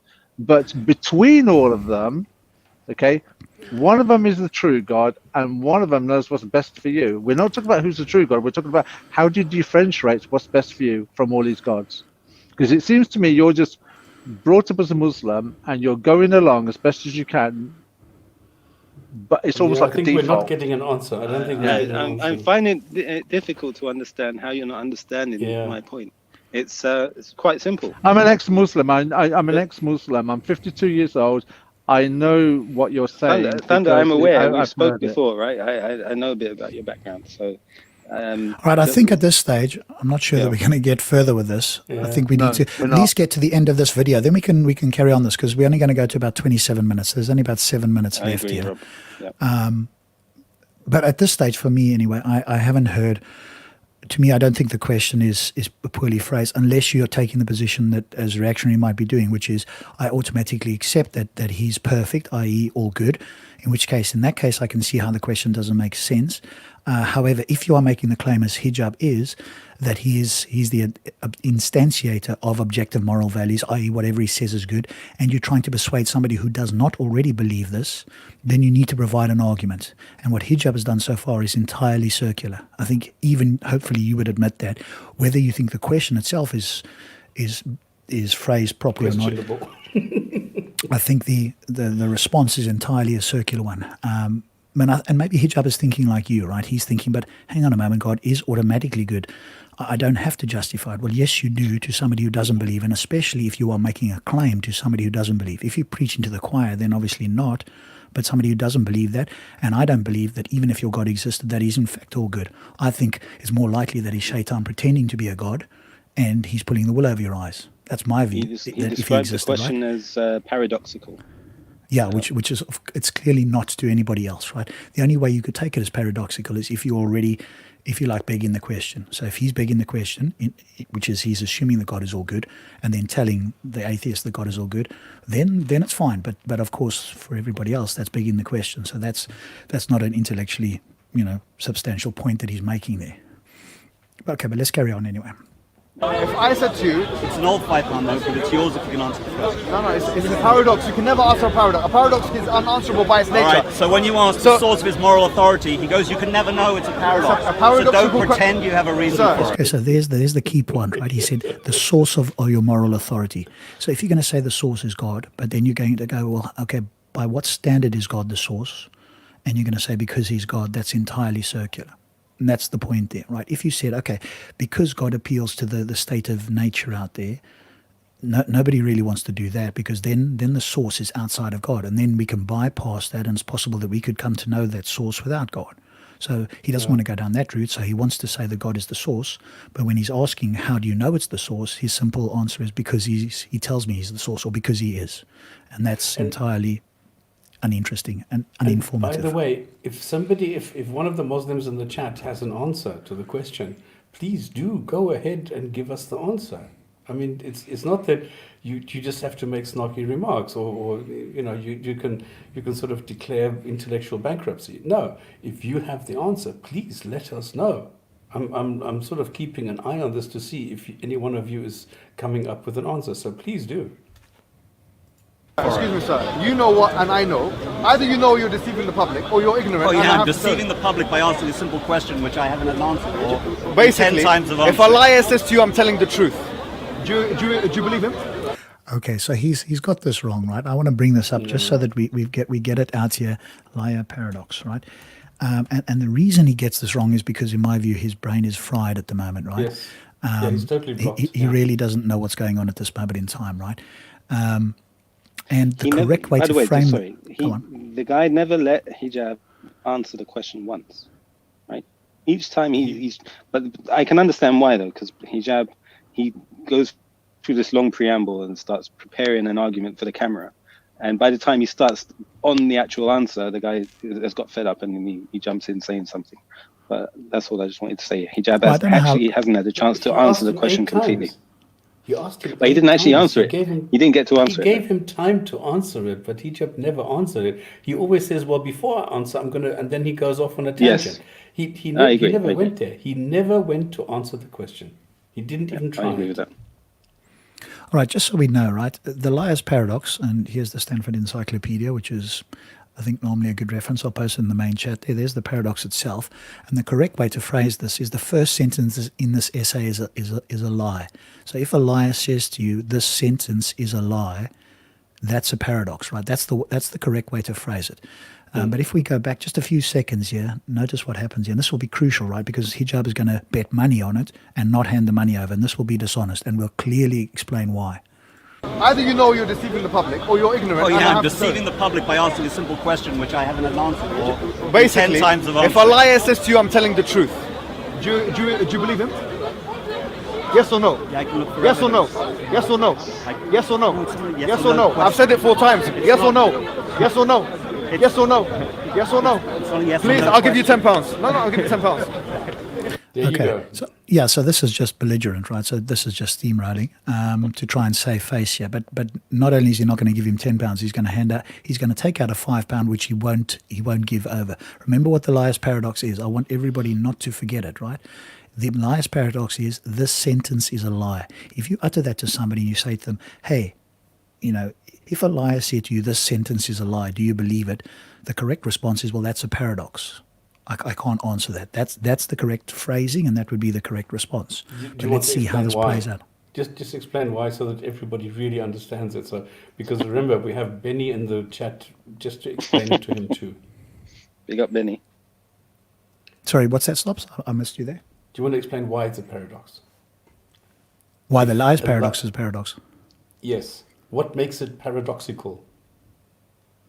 Okay. Because okay. So the best way I guess I could explain that is because you don't know whether a liar is somebody who will always tell a lie, but if he says the sentence is a lie, then it's like, what do you take with that sentence? If he's lying, is he lying about that sentence, or is he lying about himself? So it's kind of like you don't know what to do. There is no answer there. So paradox is where you don't have an answer to this. So if somebody says, is that if he says yes, then he's telling the truth, but he can't do that because he's a liar. Mm-hmm. Correct. So that's about himself. Yeah. All right. And the problem is, what do you do as a person listening? Do you believe him? Right. Well, you'd say it's a paradox because well, he's a liar. If he's a liar, you believe a liar. And this is the question. A liar can tell a lie, he can tell the truth. The question is, as a person listening, right? This is the whole point. A liar cannot tell the truth because he is a liar. If he's 100%. And so if he says the sentence is a lie, is that sentence a lie? 100% a liar. This is the whole point. Okay, a thief is a thief. But can a thief buy goods legally? Yeah, but that's not the point. We're talking that's about not the point. A pathological liar who can only lie. He is only lie, yeah. Yeah, that's the philosophical. So it's a philosophical argument here. It's fine that it is a genuine paradox, but Hijab has invoked it incorrectly here because he misunderstood the question. Kind of a bit like yourself, I guess, because you have a presupposition that asking how does God know God is good. You see that as being like paradoxical, but it's not to anybody else. And actually it's not to sophisticated theists. If you go look this up, reaction, you'll see there's a lot of theodicies and there's a lot of responses to try and overcome this. So it's not as if all theists think that this is incoherent. On the contrary, most theists recognize this as being a significant issue, and there's a lot of philosophical papers. I haven't even scratched the surface of them. There's tons of them out there, and I've just looked over a few of them. So it's a significant thing. So I think it's worth looking it up because you'll come across this a lot, right? And I will try and ask this to the Dawah team at some point. I tried to do it 2 weeks ago, but they wouldn't go there. So there's a lot more to this than you might initially think. You had 5 and it was ripped. Sorry, just wait a minute. Well, you need to remember that we are doing Dawah in action. In other words, we are showing different tactics that people are using, Muslim apologists, what they are using, trying to bring their point across. So what we're trying to show is the various ways, the various approaches that different people take. And here we are showing that if somebody does not know how to answer a question, he will try and bombard the other person with something that is totally irrelevant, just trying to make them look as though they don't know what they are doing, just to make them look as though they don't know what they are saying, to make it seem as though the other person is actually demanding an answer to a paradox, which it is not. But this is the kind of approach that we are showing here, and we are showing how somebody like Hijab gets deeper and deeper into the shit here. Because now he's trying to put money on this, which as a Muslim he's not even allowed to do. Remember, number 92, stay away from these things. So the Quran actually prohibits this. But he's now putting money on what he is saying, where he is making a mistake. And again, the Quran says, do not tell falsehoods, do not spread falsehoods, and do not deceive others. And this is exactly what he is doing here. Yeah, so to be fair, I think he was simply trying to mirror the behavior of his the person he's having a dialogue with, right? He was simply trying to show him, I can throw the same question at you the same way you're trying to throw it at me, a paradoxical question, and I can also put money in my hand and challenge you. I This think is one. wrong. You see, this is the point that we're trying to point out, that he is wrong. This is what Rob was saying, that his brain is fried. He doesn't even know what he's doing anymore, and therefore he's riding himself deeper and deeper into the shit. This is the problem. Yeah, I think there's a slight observation that we should take note of as well. The visitor in the hood, I don't know his name, so that's why I call him the visitor. The guy in the hood, he seems quite camera shy. He's got a cap on, he's got a hood on top of that, and he's covering his face. Whereas Hijab is playing to the camera. Like, he spends a minute before he actually answers the actual question speaking to the camera. So there's two different styles at play here as well. Anyway, sorry. Sure, I mean that's fair, but what we're interested in is the content, and what is how do the two interlocutors deal with the content? And I think that's the important thing, right? He could be standing on his head or riding a bike.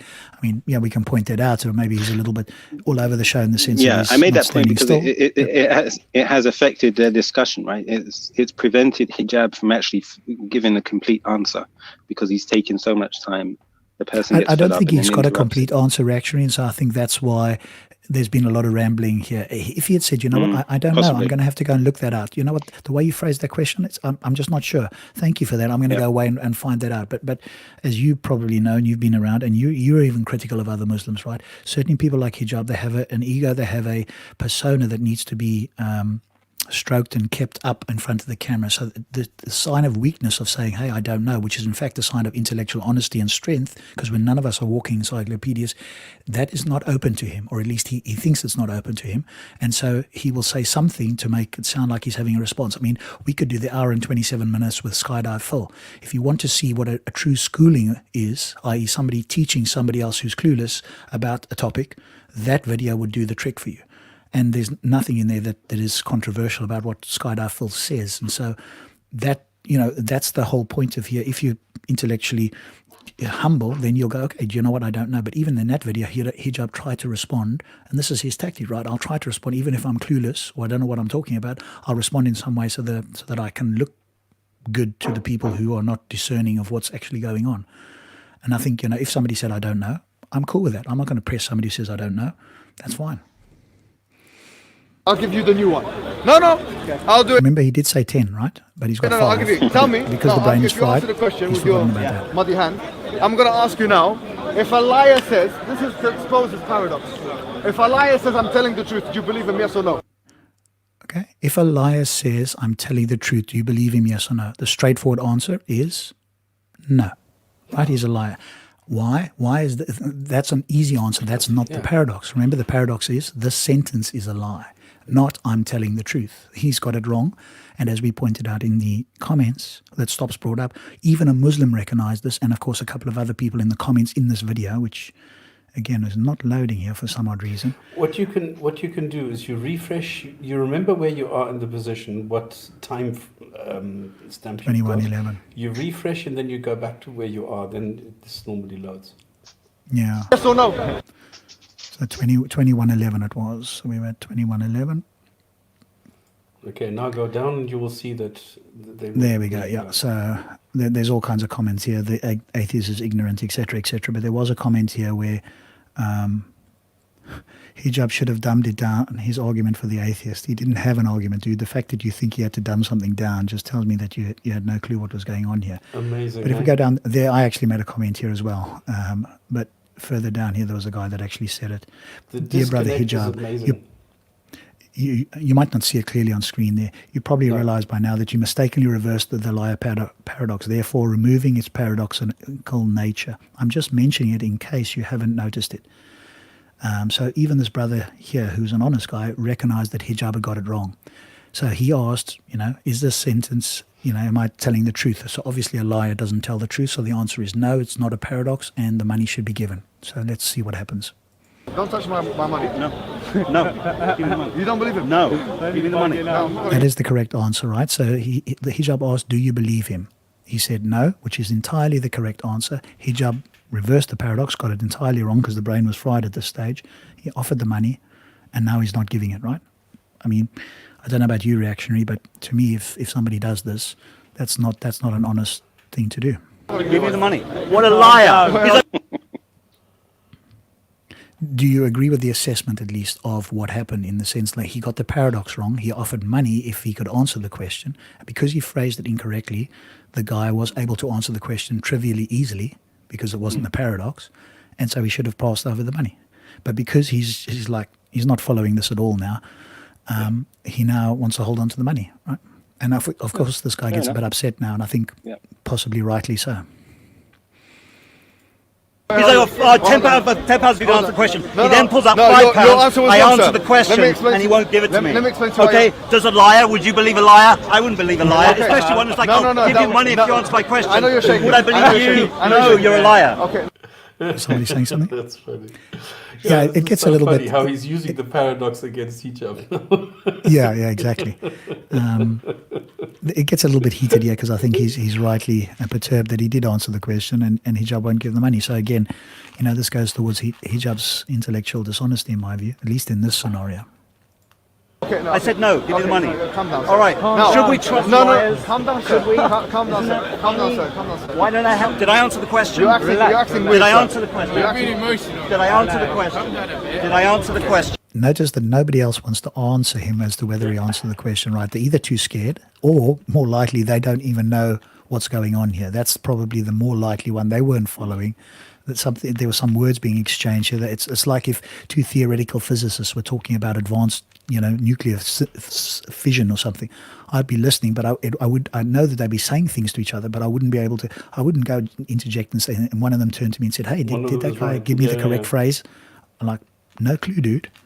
Right? And if you're honest about it, you're going to say no clue, right? So that's probably what's going on here. Either they don't want to contradict hijab, but most likely none of them know what's actually going on here.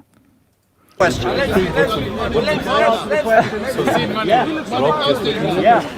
Rob, Sorry? reactionary, what would your reaction be if you were asked the same question?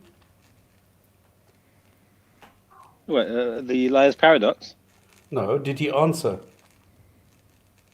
Oh, did the guy answer? Yeah, he answered the question. Okay, thank you. I answered the question. You say yes or no? Where's this money gone? Okay, sir. Where's this money gone? Why do you lie? Why do you lie? That looked terrible, man. Okay. You got that on camera. We Yeah. had a contract which is broken. Can I get a copy of that? Okay, so here, We had the question, contract By the way, let's go back to the question I asked. He would give me No, money. it's good. He said yes, no, yes. No, it's The not fact good. that he thinks this It's is not good, again, just reflects that he's just not with it at all here, right? I don't know what's happened here. I can only, like I say, this was probably the most epic fail that I've ever seen with hijab, which is, again, not difficult because I think he's failed many times. I know reactionary might disagree, but this is epic, right? And even if you're a Muslim, you would probably you'd be a bit embarrassed by this, right? He says, no, this is good. The fact that he thinks it's good, the only thing that I think he's trying to get, the other guy unfortunately started to get a little bit excited here, and I think that's the only thing that might try and save him here, right? And if you look at some of the comments, they were all going, he's getting excited, blah, blah, blah. They forgot about the fact that the answer was correct and hijab didn't give the money. That's the important part here. The rest is kind of a little bit of, antics going on. Yes, no. I answered, and he's lied. No, There's nothing left here, Sir, man. this is called the It's live done. feed. I'm sorry. Okay, goodbye. Now, ladies and gentlemen, Okay, it's not quite over yet because he's now going to try and save himself to the camera. The other guy will come back and actually give an articulation. And I want everybody who's listening to see which articulation, if you've been following from the beginning, which one do you think more accurately represents what actually happened? ladies and gentlemen, this is the oldest question in philosophy. It's called the liar paradox. It's never been answered, right?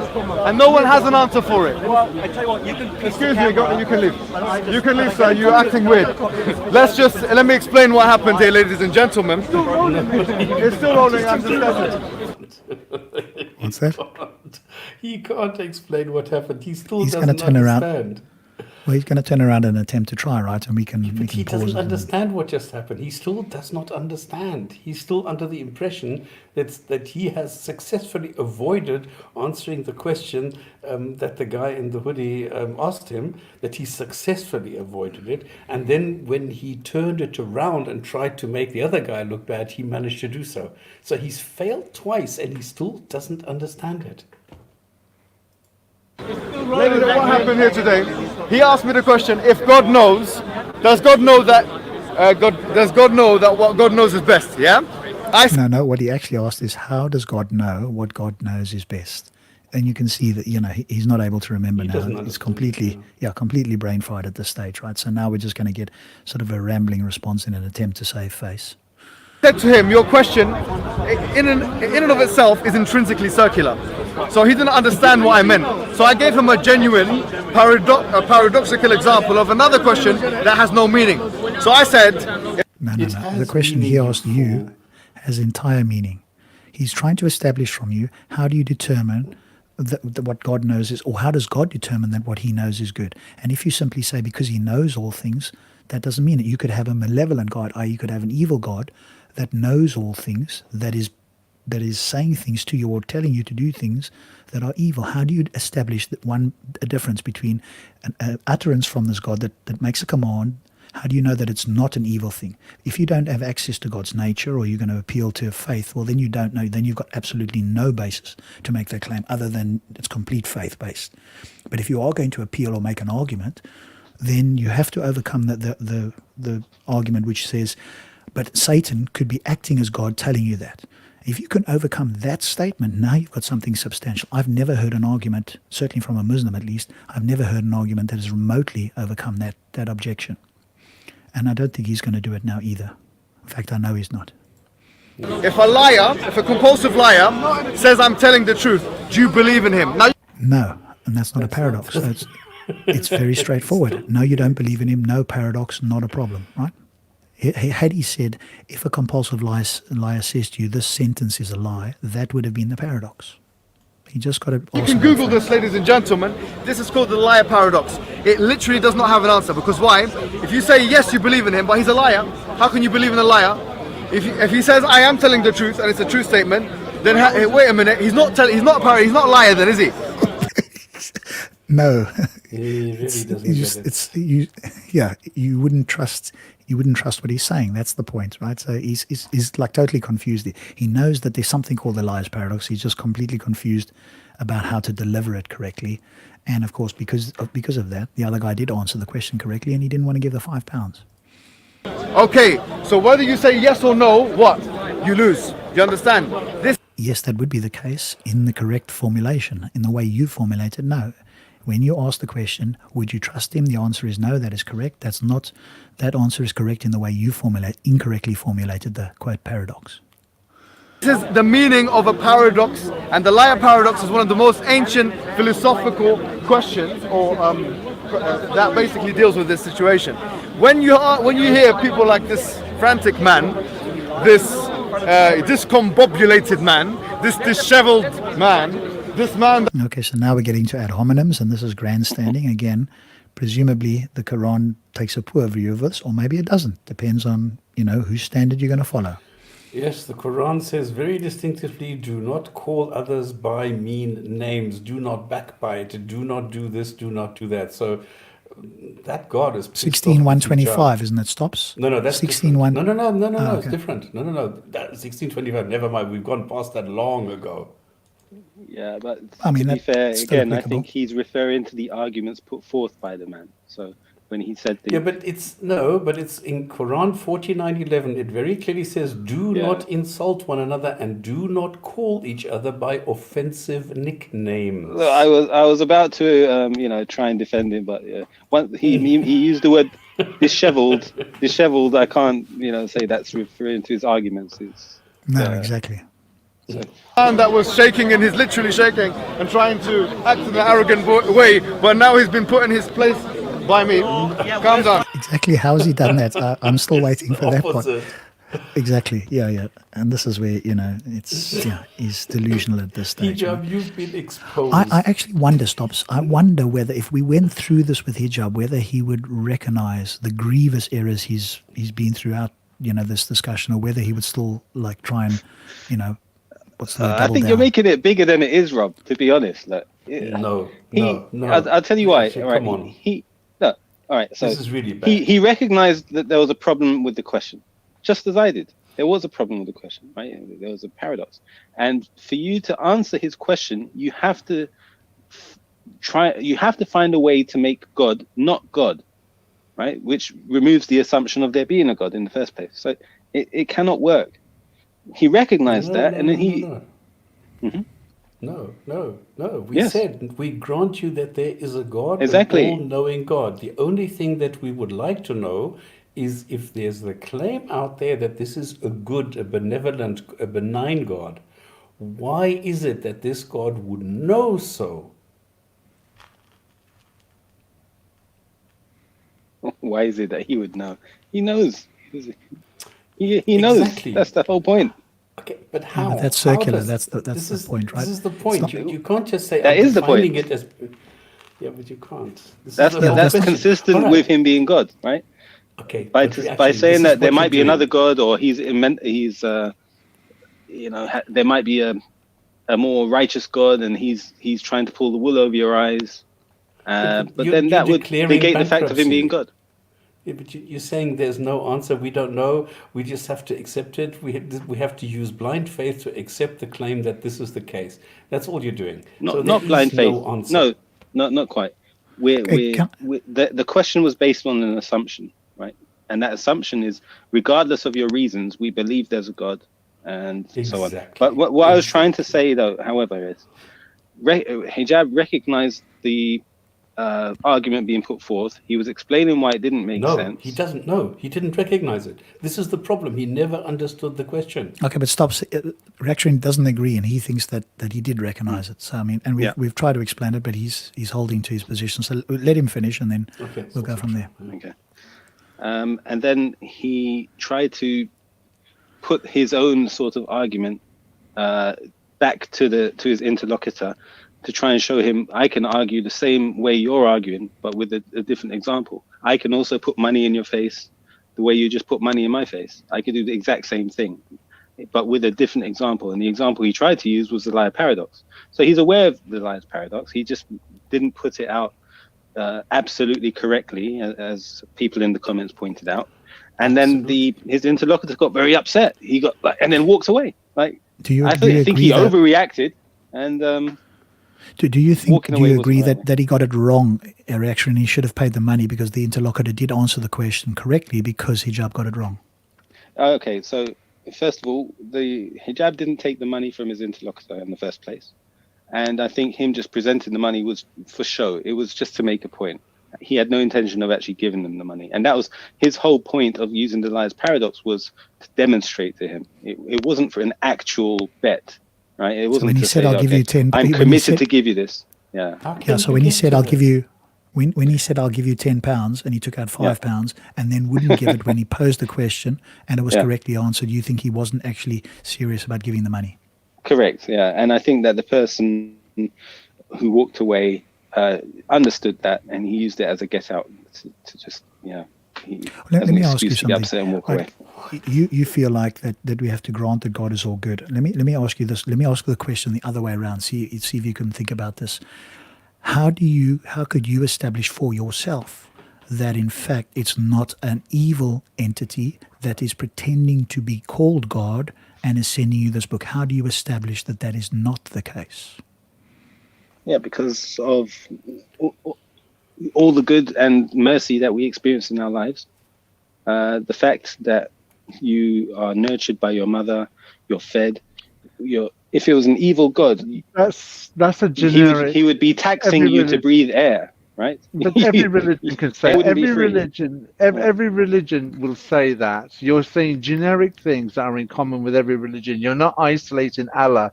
There is no demonstration that you can cite from the Quran, right, which can be manifest, say, and testified to in history, secular history, to say that here's a defining point or an example of mercy or justice. Your mother and all those comments you just made now, a Hindu can say that, a Mormon can say that, a Zoroastrian can say that, a pagan can say. You're not saying anything unique from a moral or righteous point of view to say that Allah is different from all these other gods. Okay, Thunder, I accept your point. I wasn't trying to say that Allah is unique in that way. What I was trying to simply do was answer the question that Rob asked me. That doesn't mean that the answer is unique to Islam. Yeah, but Rob asked you, can you tell it's not Satan? Okay, because if you went from the biblical narrative, anybody who knows the biblical narrative will say, well, the Quran was revealed to Muhammad by a demon or Satan in a cave. So Rob was asking you then, well, how do you know it's really actually the true God speaking and not a demon or Satan that Muhammad got these revelations from? And you came out with generic, common, default responses. You didn't say anything unique that would have been unique to the Quran to say, well, actually, I know this is not Satan revealing this to Muhammad because of X, Y, or Z. That's the question. All right, go ahead, actually. No, you go. It's no, we can't all bombard well, you. You go ahead. I think Thunder, you're being a bit confused with what took place. Rob asked a question about how do you know God is good and not evil, for example. That's pretty much what he was asking. No, so that was not the question. The question is if a God that was evil pretended to be good, how would you be able to distinguish it? Yeah, then you did respond. That wasn't right? actually the question. Yeah. Well, that's pretty much close enough exactly to what I was intending. If you didn't hear it that way, I'm quite happy with that reformulation. But then you did respond, right? You said we look at the lovingness of how we're being brought up, etc., etc. Here's the if you like, the nail in the coffin. Unless you can avoid this nail reaction, you're in trouble with this particular argument, and that is any response you give me, your response needs to be immune, i.e. that it cannot be overcome by the following statement. But that's exactly what an evil God pretending to be good would have you believe. So if you can overcome that statement, you now have a substantial response. But again, like all of these questions that you're putting forward about God require you to, again, presuppose that God has certain qualities which by definition wouldn't make him God, wouldn't make him a true God, that is, a true God. The only a true thing that God we have must be just, right? If Thunder wants me to quote, well, in a sense it is, but it's what, if we want to use the definition of God that makes God a true God, he must have certain qualities that make him God, right? Yeah, but now you're choosing arbitrary. Has certain qualities, it moves on wheels, right? Sure, but you're choosing arbitrary qualities, and even then, even if we granted you that, the only one I'm not granting you is that is all good. How do you establish that? In other words, how can you be sure or even believe more than 50%, like have a probability that you are not being deceived by an evil entity that has all the properties of the God except for it being an evil version pretending to be good? There's no way for you to establish that, it seems to me, unless you've got some reason. God has commanded his servants to treat the orphans with kindness and to look after. Okay, but hang on one second. But then what you're doing is begging the question: how do you know that the action they're taking is in fact kind? How do you establish that it's kind? So an orphan that's hungry and needs shelter, providing shelter and food to the orphan, is that not kind? Well, I'm asking you, how do you establish that's kind?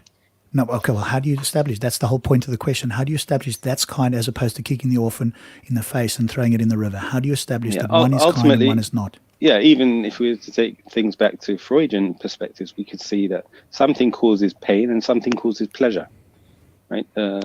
Kicking the child is going to cause it pain, and we could say kicking and causing pain is unkind. But how do you know that pain is unkind? What's your standard by which you can say pain is unkind? Presumably, you would agree that under certain circumstances, pain is in fact the best thing to do. True. No, that's true. Okay, so how do you establish when it's not?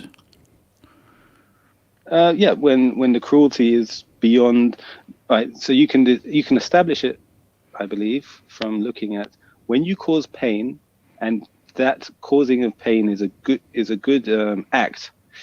That is due to the beneficial outcome that will be generated, right? It might be long term, it might be short term. Okay, but how do you know that the outcome is beneficial?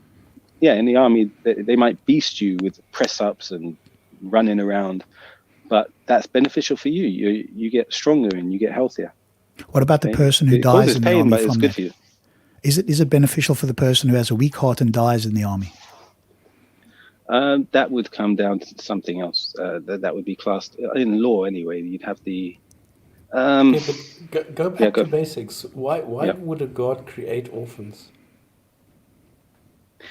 I don't know why God does his acts. He has wisdom, right? Being God, he's perfect in his knowledge, perfect in his wisdom, and I accept it. Yeah, but you see, what you're trying to do is you're trying to fix a problem or say that God fixes a problem that it caused itself. And this is Well, we the have, test of this world, right? This is Yeah, as a, how and can as it this, be a a believer test in if God, I have to we just accept him being established God. he knows everything? So you can't have a test if God knows everything. yeah, that's a separate point that stops. We can go down It's that a route, and I separate think You point, that's know a but that, you can't huge bring that problem. up. You can't bring that up. I'm asking, why would a God create orphans which then need to be fed, need to be taken care of? Well, I think the point why is would God why we do create that. us, give us life if he's going to make us die? That's not the point. I mean, there are questions that we can never answer. You brought up orphans are to be treated kindly. And I'm asking, well, why would a benign God create orphans in the first place? Yeah, to be honest, stops there. I think a That's Muslim could just say, because that's the best thing.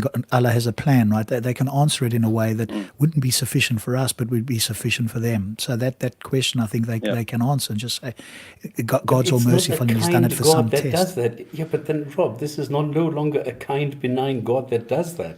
Yes, Yeah, there but could stops. be a test. Yes, there could be a situation. Yes, there could be a plan. Yeah, but then this is no longer what is best for the human beings to create an orphan without parents. Okay, but I think You know, stops there was the there, point that. Sorry, sorry, let Rob. me just say something to stop so that you respond. I think Yeah. stops the point that we need to drive towards and sort of focus in on is, how does reactionary from his worldview establish what is good? Because you're doing an external critique now. You're saying creating orphans is bad, and I agree with you. Externally, as an atheist looking at it, looks bad. But what we're actually asking reactionaries to do is to establish that whatever happens, if it's been commanded by the God, is in fact good. How does he establish that? And what he's and this is something that I've seen other Muslims do as well. They start to appeal to evidence around them, but as soon as they do that, they are now looking outside of God to actually justify the action, which in effect they're taking the other horn of the dilemma. So we've got to be very careful, and we've got to listen to what reactionary is saying, and then sort of point out where we see that he's not, in my view, giving us a basis on which to establish that this God is in fact good. Can I just ask a question on that? You said that we know that God is good because look after orphans and widows. Okay, well, that's no big thing because the book of James says that. Now, let's follow the logic through. You're saying that he must be good because he says look after widows and orphans. Would you say that Jimmy Savile was a good person then, using that logic? Because everybody will tell you that Jimmy Savile wasn't a good person because, he raped a lot of children. But he did a lot of good work for charity. When you're saying that Allah says, look after widows and orphans, which is basically something repeated from another religion. That being said, he also says to kill non-believers. He also says that slavery is okay. He says it's okay to have 4 wives. So I'm failing to see how you can reconcile the looking after of orphans and widows, which is a plagiarism from another faith, with kill non-Muslims. The non-Muslims are the worst of creatures. You can have slaves, you can have sex slaves, up to 4 wives, beat your wife. And, so how do you reconcile that then? Can you go one at a time? Like, if you talk about Jimmy Savile, right? So Jimmy Savile, you're saying he done lots of good things and he done some very bad things. No, you mentioned that. I agree with that. We'll go one point at a time. You mentioned that I know that Allah is good because he says to look after orphans and widows. And what I said was, well, first of all, that's a plagiarism from another book. It's in the book of James in the Bible. Second of all, that analogy or that example doesn't work because we know a lot of human beings have done good things, but have also done wicked things as well. And when we look at the Quran, we find the same pattern. You're saying Allah said, look after widows and orphans. However, Allah also says, kill non-Muslims. Non-Muslims are the worst of creatures. You can have slaves and you can beat your wife. Okay, or wives, because you can have more than one.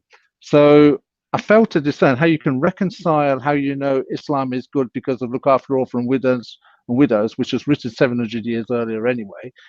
But then you're overlooking all the other stuff. Well, it's like you're saying, well, I know Allah says you can beat your wife, or wives, but it's okay because Allah says look after orphans and widows. Oh, I know Allah says that non-Muslims are the worst of creatures, but Allah does say look after orphans and widows. Oh, I know Allah says kill non-Muslims, but it's okay because Allah says it's okay as long as you look after orphans and widows. Do you see my point? No, because you are I didn't think so. misinterpreting the verses of the Quran that you're quoting. Okay, yeah, of course. There's the miracle of reinterpretation Okay, and rhetorical devices, all and I right. don't speak hang on, Arabic. guys. Don't Well, speak classical Thunderous, Arabic. one sec here. One sec. We're going down a different path now, because if you go down this path, reactionary or other Muslims can either take the view that in fact all of those things are in fact good, and they're going to appeal to Allah as in like it's a mystery and a test, or they're going to do what reactionary might do, which is say no, we have misinterpreted. But that again is going down a separate path, which we can go down, we can talk about.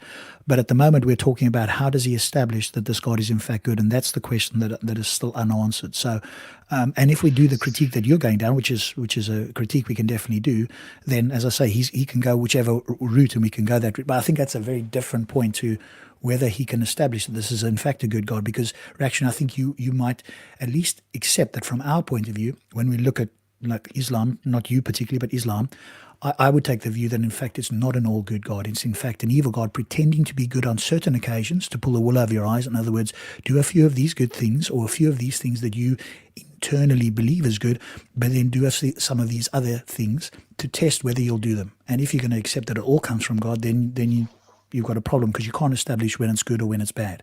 So you either have to take it as all good, or you have to accept, as I think that's more reasonable, that it's a God that's testing you in a not good way. Is marriage a good thing? I don't know. How do we establish that? What basis are we going to use Marriage is a good in thing. your worldview to suggest that? Well, so Why? we need exactly. So then this is, in order to determine what's good, are we using an objective parameter? Well, that's what I'm asking you. That's the entire question that you are being asked to answer. How will you accept that what I sort of, I can tell you from my perspective what I think is good, and compare what is taught in Islam, and say, yes, this matches what I think is good. But what I think is good, okay, but what you may not standard are agree you with. using though? So Okay, this is why we have to that's determine, fair enough. is the word good, is that objective? Is that something commonly agreed to, whether you're Muslim or non-Muslim? But And that's why I tried to use an example of being good to the orphan. Being good to the orphan. Who would think? Yeah. Who on earth would not think that being good to orphans is a good thing? Okay, but this is your standard, right? Yeah, but that's now This appeal is why to I'm trying popularity. to say. Here is what we need to agree on. And then a common standard of good. From your Rob, worldview, just let me Is there a make common one standard point. of good? If this is your standard, could you have a different opinion than your God? In a sense, in a way, yes. I mean, there were, at the time of the Prophet Muhammad, peace be upon him, there was somebody who asked the Messenger of Allah, please make it permissible for me to do fornication with women, right? And so the Prophet ﷺ, he asked him, would you want that for your mother or for your sister? He said, no. All right, so you shouldn't want that for other people's mothers and sisters. So I guess that's a way of objectively looking at what is good and what's not. No, that's not the way. That's demonstrated there. Could you go and contradict the moral standards of your God? Could you say it is totally wrong to ever own another human being? I would condemn any kind of slavery, it doesn't matter what type of slavery it is. Okay, what do you mean by condemn? What does the word condemn mean in your usage there? That you reject it, that you say it is bad, it is repulsive, it is something that I cannot condone, that I do not in any way see that it is beneficial for anyone. I could agree with that statement, to be honest, today Great. where I live. I'm very happy to hear that. Super. However, I wouldn't agree in all time, in all times and all places. What I would say, however, is that Islam came with the objective of getting rid of slavery. Ultimately, it restricted the means of yeah. They're not doing a too good job of it in Libya, are they? They're not doing a too good job. But guys, I think you guys are both going. You guys are both. Hang on a second. You guys, Thunderous and Stops. You both going down. You're now critiquing Islam as in like it's immoral. Which we can do, and I agree with you, right? But the original question was, how does reactionary establish that, in fact, the standards that he has given or the guidance he has given is objectively good? That's the only point. Because once we start going down, hey, this about the Quran, we are presupposing there are bad things. We need to, for him to establish to himself and to us how it is that whatever he has commanded is in fact good and not something that he's being tricked into doing. But and that's the point. He said, but actually clearly said that it is his own standard. It is the way that he feels. No, let's not put words in his mouth. Let's see if that's what he said. Is that what you're saying? No, what I said is there such a thing as objective? Yeah, exactly. Good. Okay, Right? so and if there you ask is, me how do we? Because you and I already we don't seem to agree on what's objectively good. I said to you, Okay, so, I would have thought that treating orphans kindly is good, objectively, but according to Stops, that's not the case. Could you name something else other than treating orphans good and widows and orphans? Is there anything else in the Quran? Say, yeah, I gave the example of the Prophet Muhammad sallallahu alaihi wasallam when he was asked. That's by not one in of the the Quran. That's not in the Quran. That's a hadith, not the Quran. Yeah. So I'm asking from the Quran because we're talking about your God, not your prophet. So can you name something that's not in another religion or another book or another faith? Something unique in Islam from your God that basically that you say this is good and this is fantastic. This is what convinces me that this God is morally, objectively good, and also something that's not plagiarized from another book.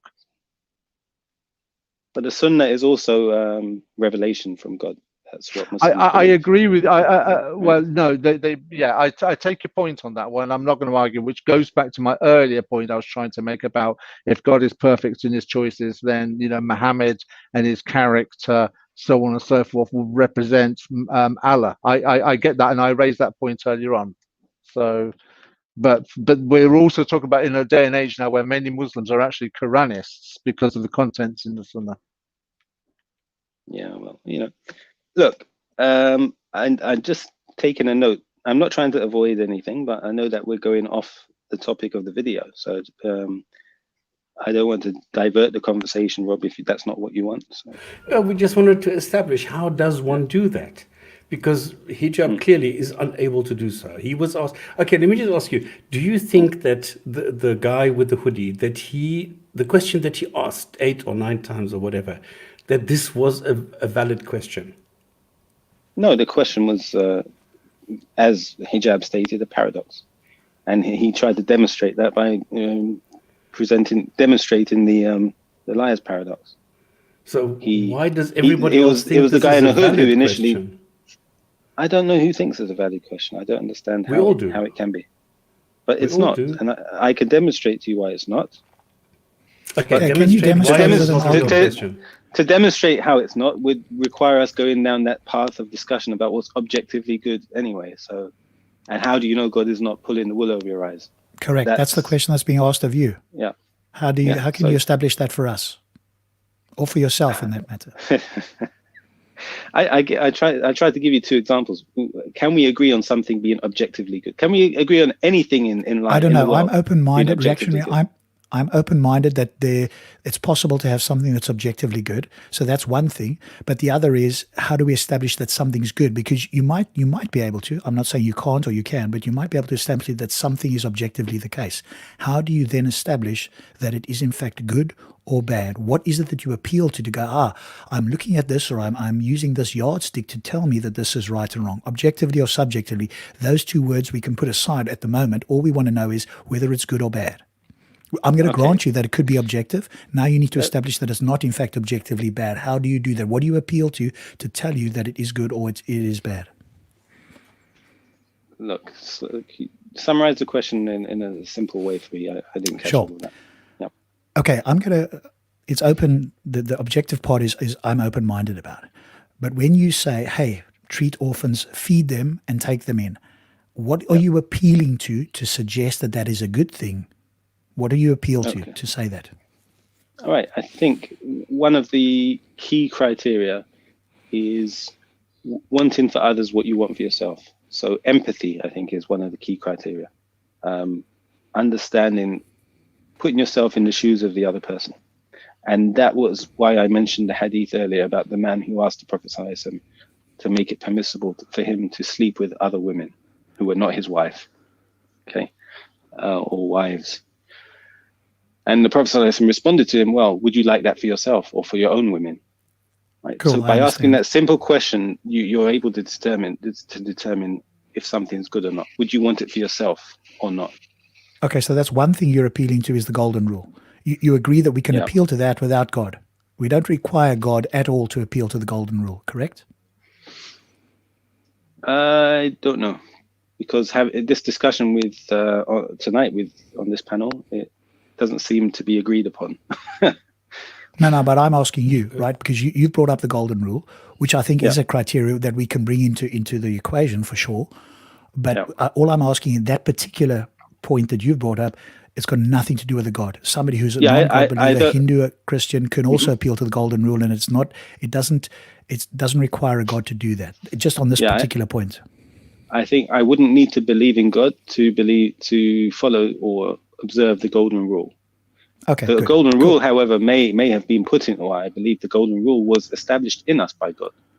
Okay, now you've got to establish that claim, because I think the golden rule is what you're doing is, in fact, what you're doing is you're observing what's going on around you. You're looking at how you would do it. None of this requires a God.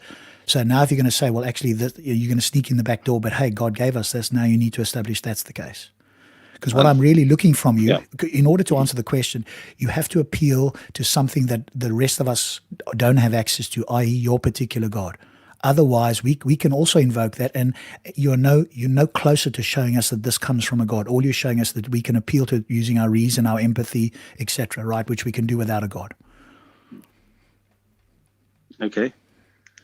So what are you going to use that shows that your God is the source of objective, morally good things? How do you establish that without using the golden rule or something that doesn't emanate from a God, or other people can argue we can get without a God?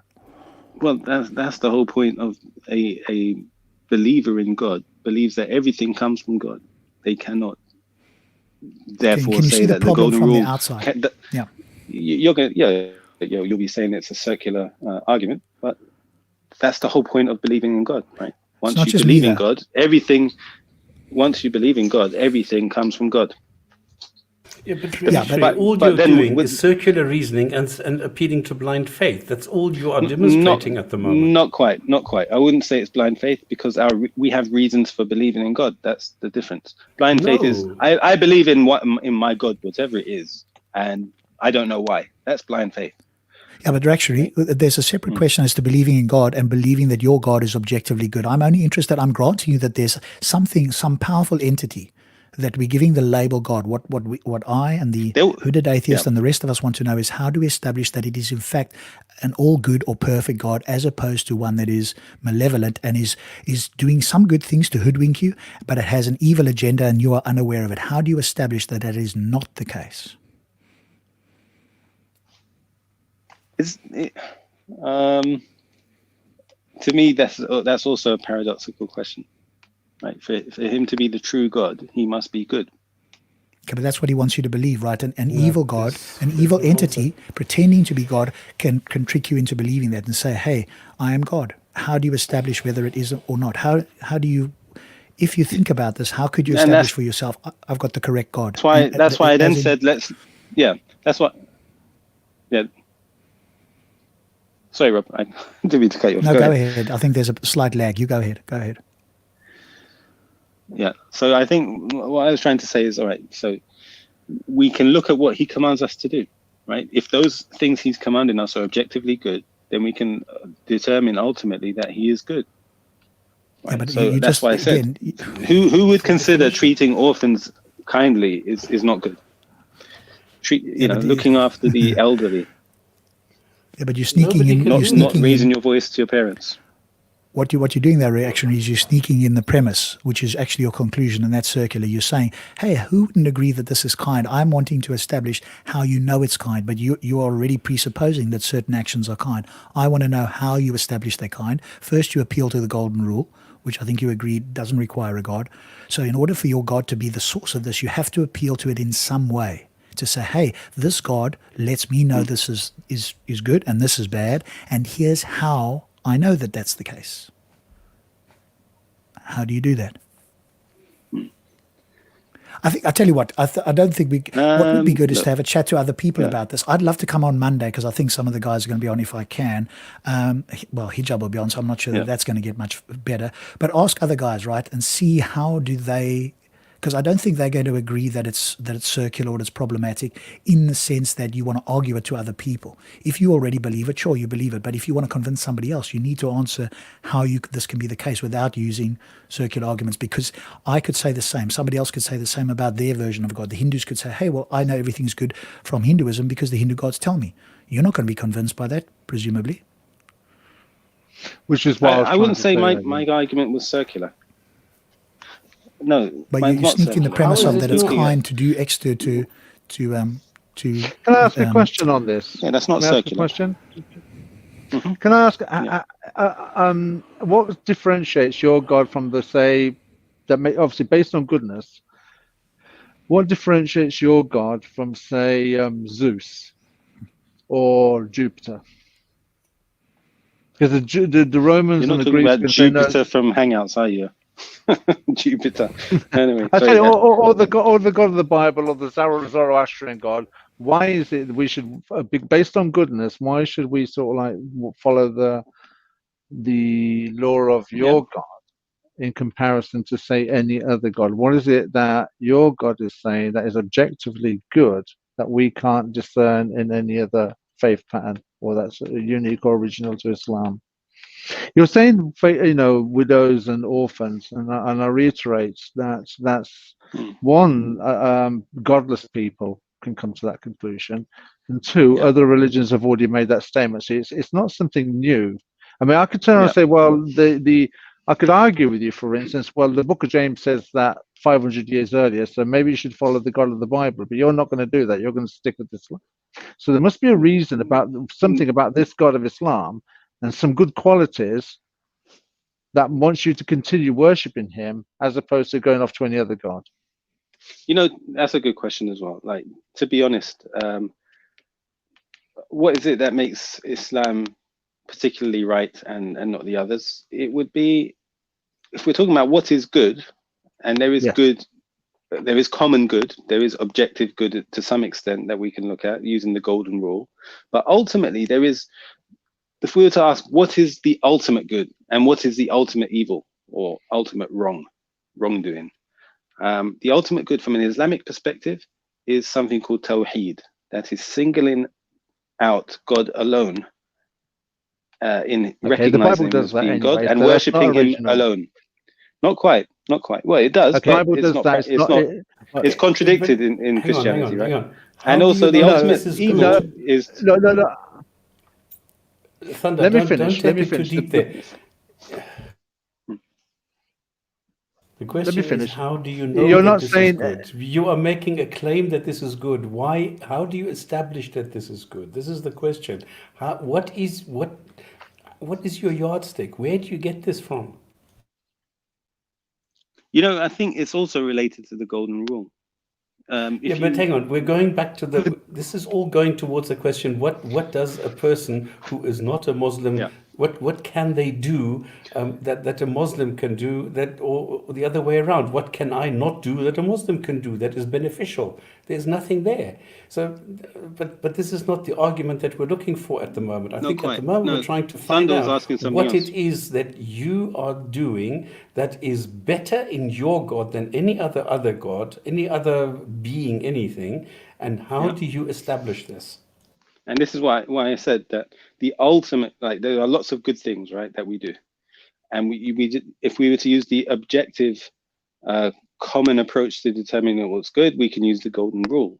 The golden rule doesn't originate, but the golden rule does not originate in Islam. I'm asking for something original. The golden rule is not an Islamic. I'm coming to that. No, but it's you're asking a combination of things. I'm trying to get it where I can structure the answer in a way that everything builds and we can see the connections. So the golden rule means that you would want for others what you want for yourself. None of us would like to do work for somebody, yet somebody else gets paid for the work that we've done, right? Nobody would want that. Therefore, how do we know which other religions are good or more right? We look at who has created us And who is it that's receiving the worship for what they've given us, right? If that worship is being directed to the creator alone, then that's good. But if that worship is being directed to other than him, we know that's bad. So that's how you can distinguish Islam in a very simple sense. That's not circular. In a very simple sense, you can distinguish Islam from any other religion and any other faith, because every other faith compromises. Saying, how is it good? How is it good? Well, it's good that you worship. Why is it good? Well, it's good that you're worshiping. You're not. No, I was using. Okay, I am. I think we're going to get an answer. But the golden rule is never been associated with Islam. It's always been associated with the Sermon on the Mount by Jesus. So please, I'm asking the golden rule has not been associated. It has been. This is much older. It's not. I'm not going to argue on that one with you. Stops. Let's stick with it. Can we? By the way, do you know who coined the term golden rule? Can we stick with it? I'm asking for a simple, original stay on too long. I've got to go. Source, an original Quranic source or reason or law or principle that is objectively good, that is unique to Islam, that makes me think actually, that's a good facet of Islam, and that is original and unique to Islam, that is not sourced anywhere else. Worshipping God alone, without any partners. But the other religions teach that. The Bible teaches that, so that's not original. No. Every religion that teaches that is Islam. No, it's not. What you have after that is Islam was changed. It doesn't. Okay, no. Jehovah's Witnesses. Jesus wasn't a Christian. Jesus wasn't a Christian. Jehovah's Witnesses only worship one God. They're not way off. No, Thunder. No, come on. The question is, how do you establish this? You cannot establish this saying, well, the Jews did it or the whatever. No, how do you establish what is beneficial for mankind in your God? How do you do that?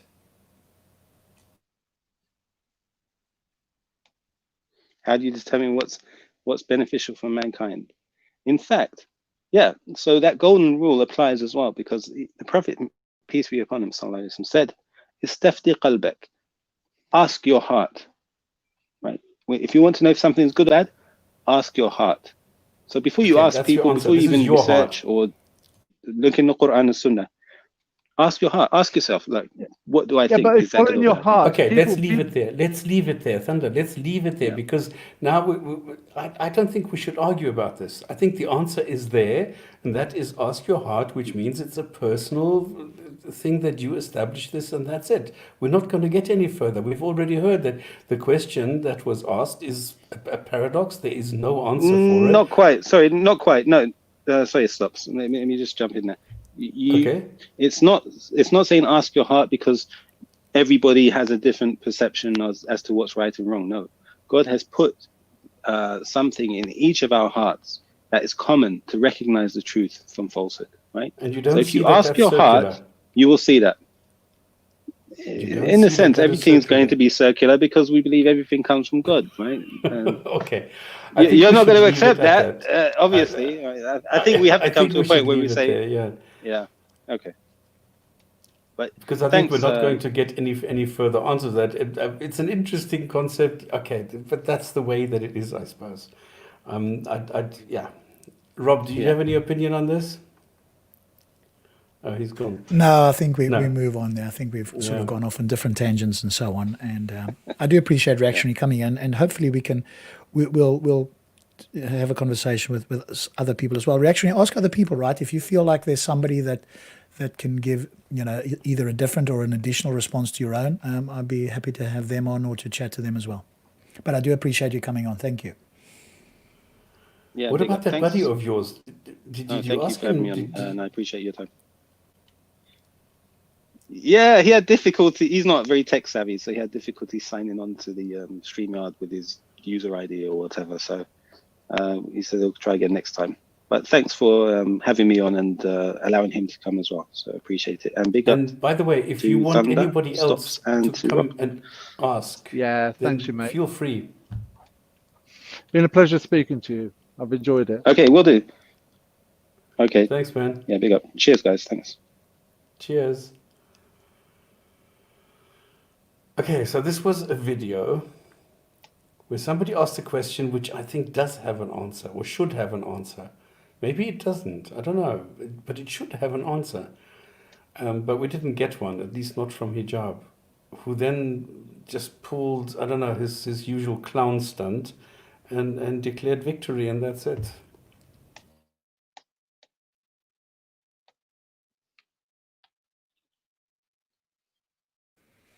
Yeah, I think let's call it there. Shall we stop? Do a hadith and bring it to a close. Okay, are there any comments from the chat? Anything from you guys? Questions, comments, reactions? No.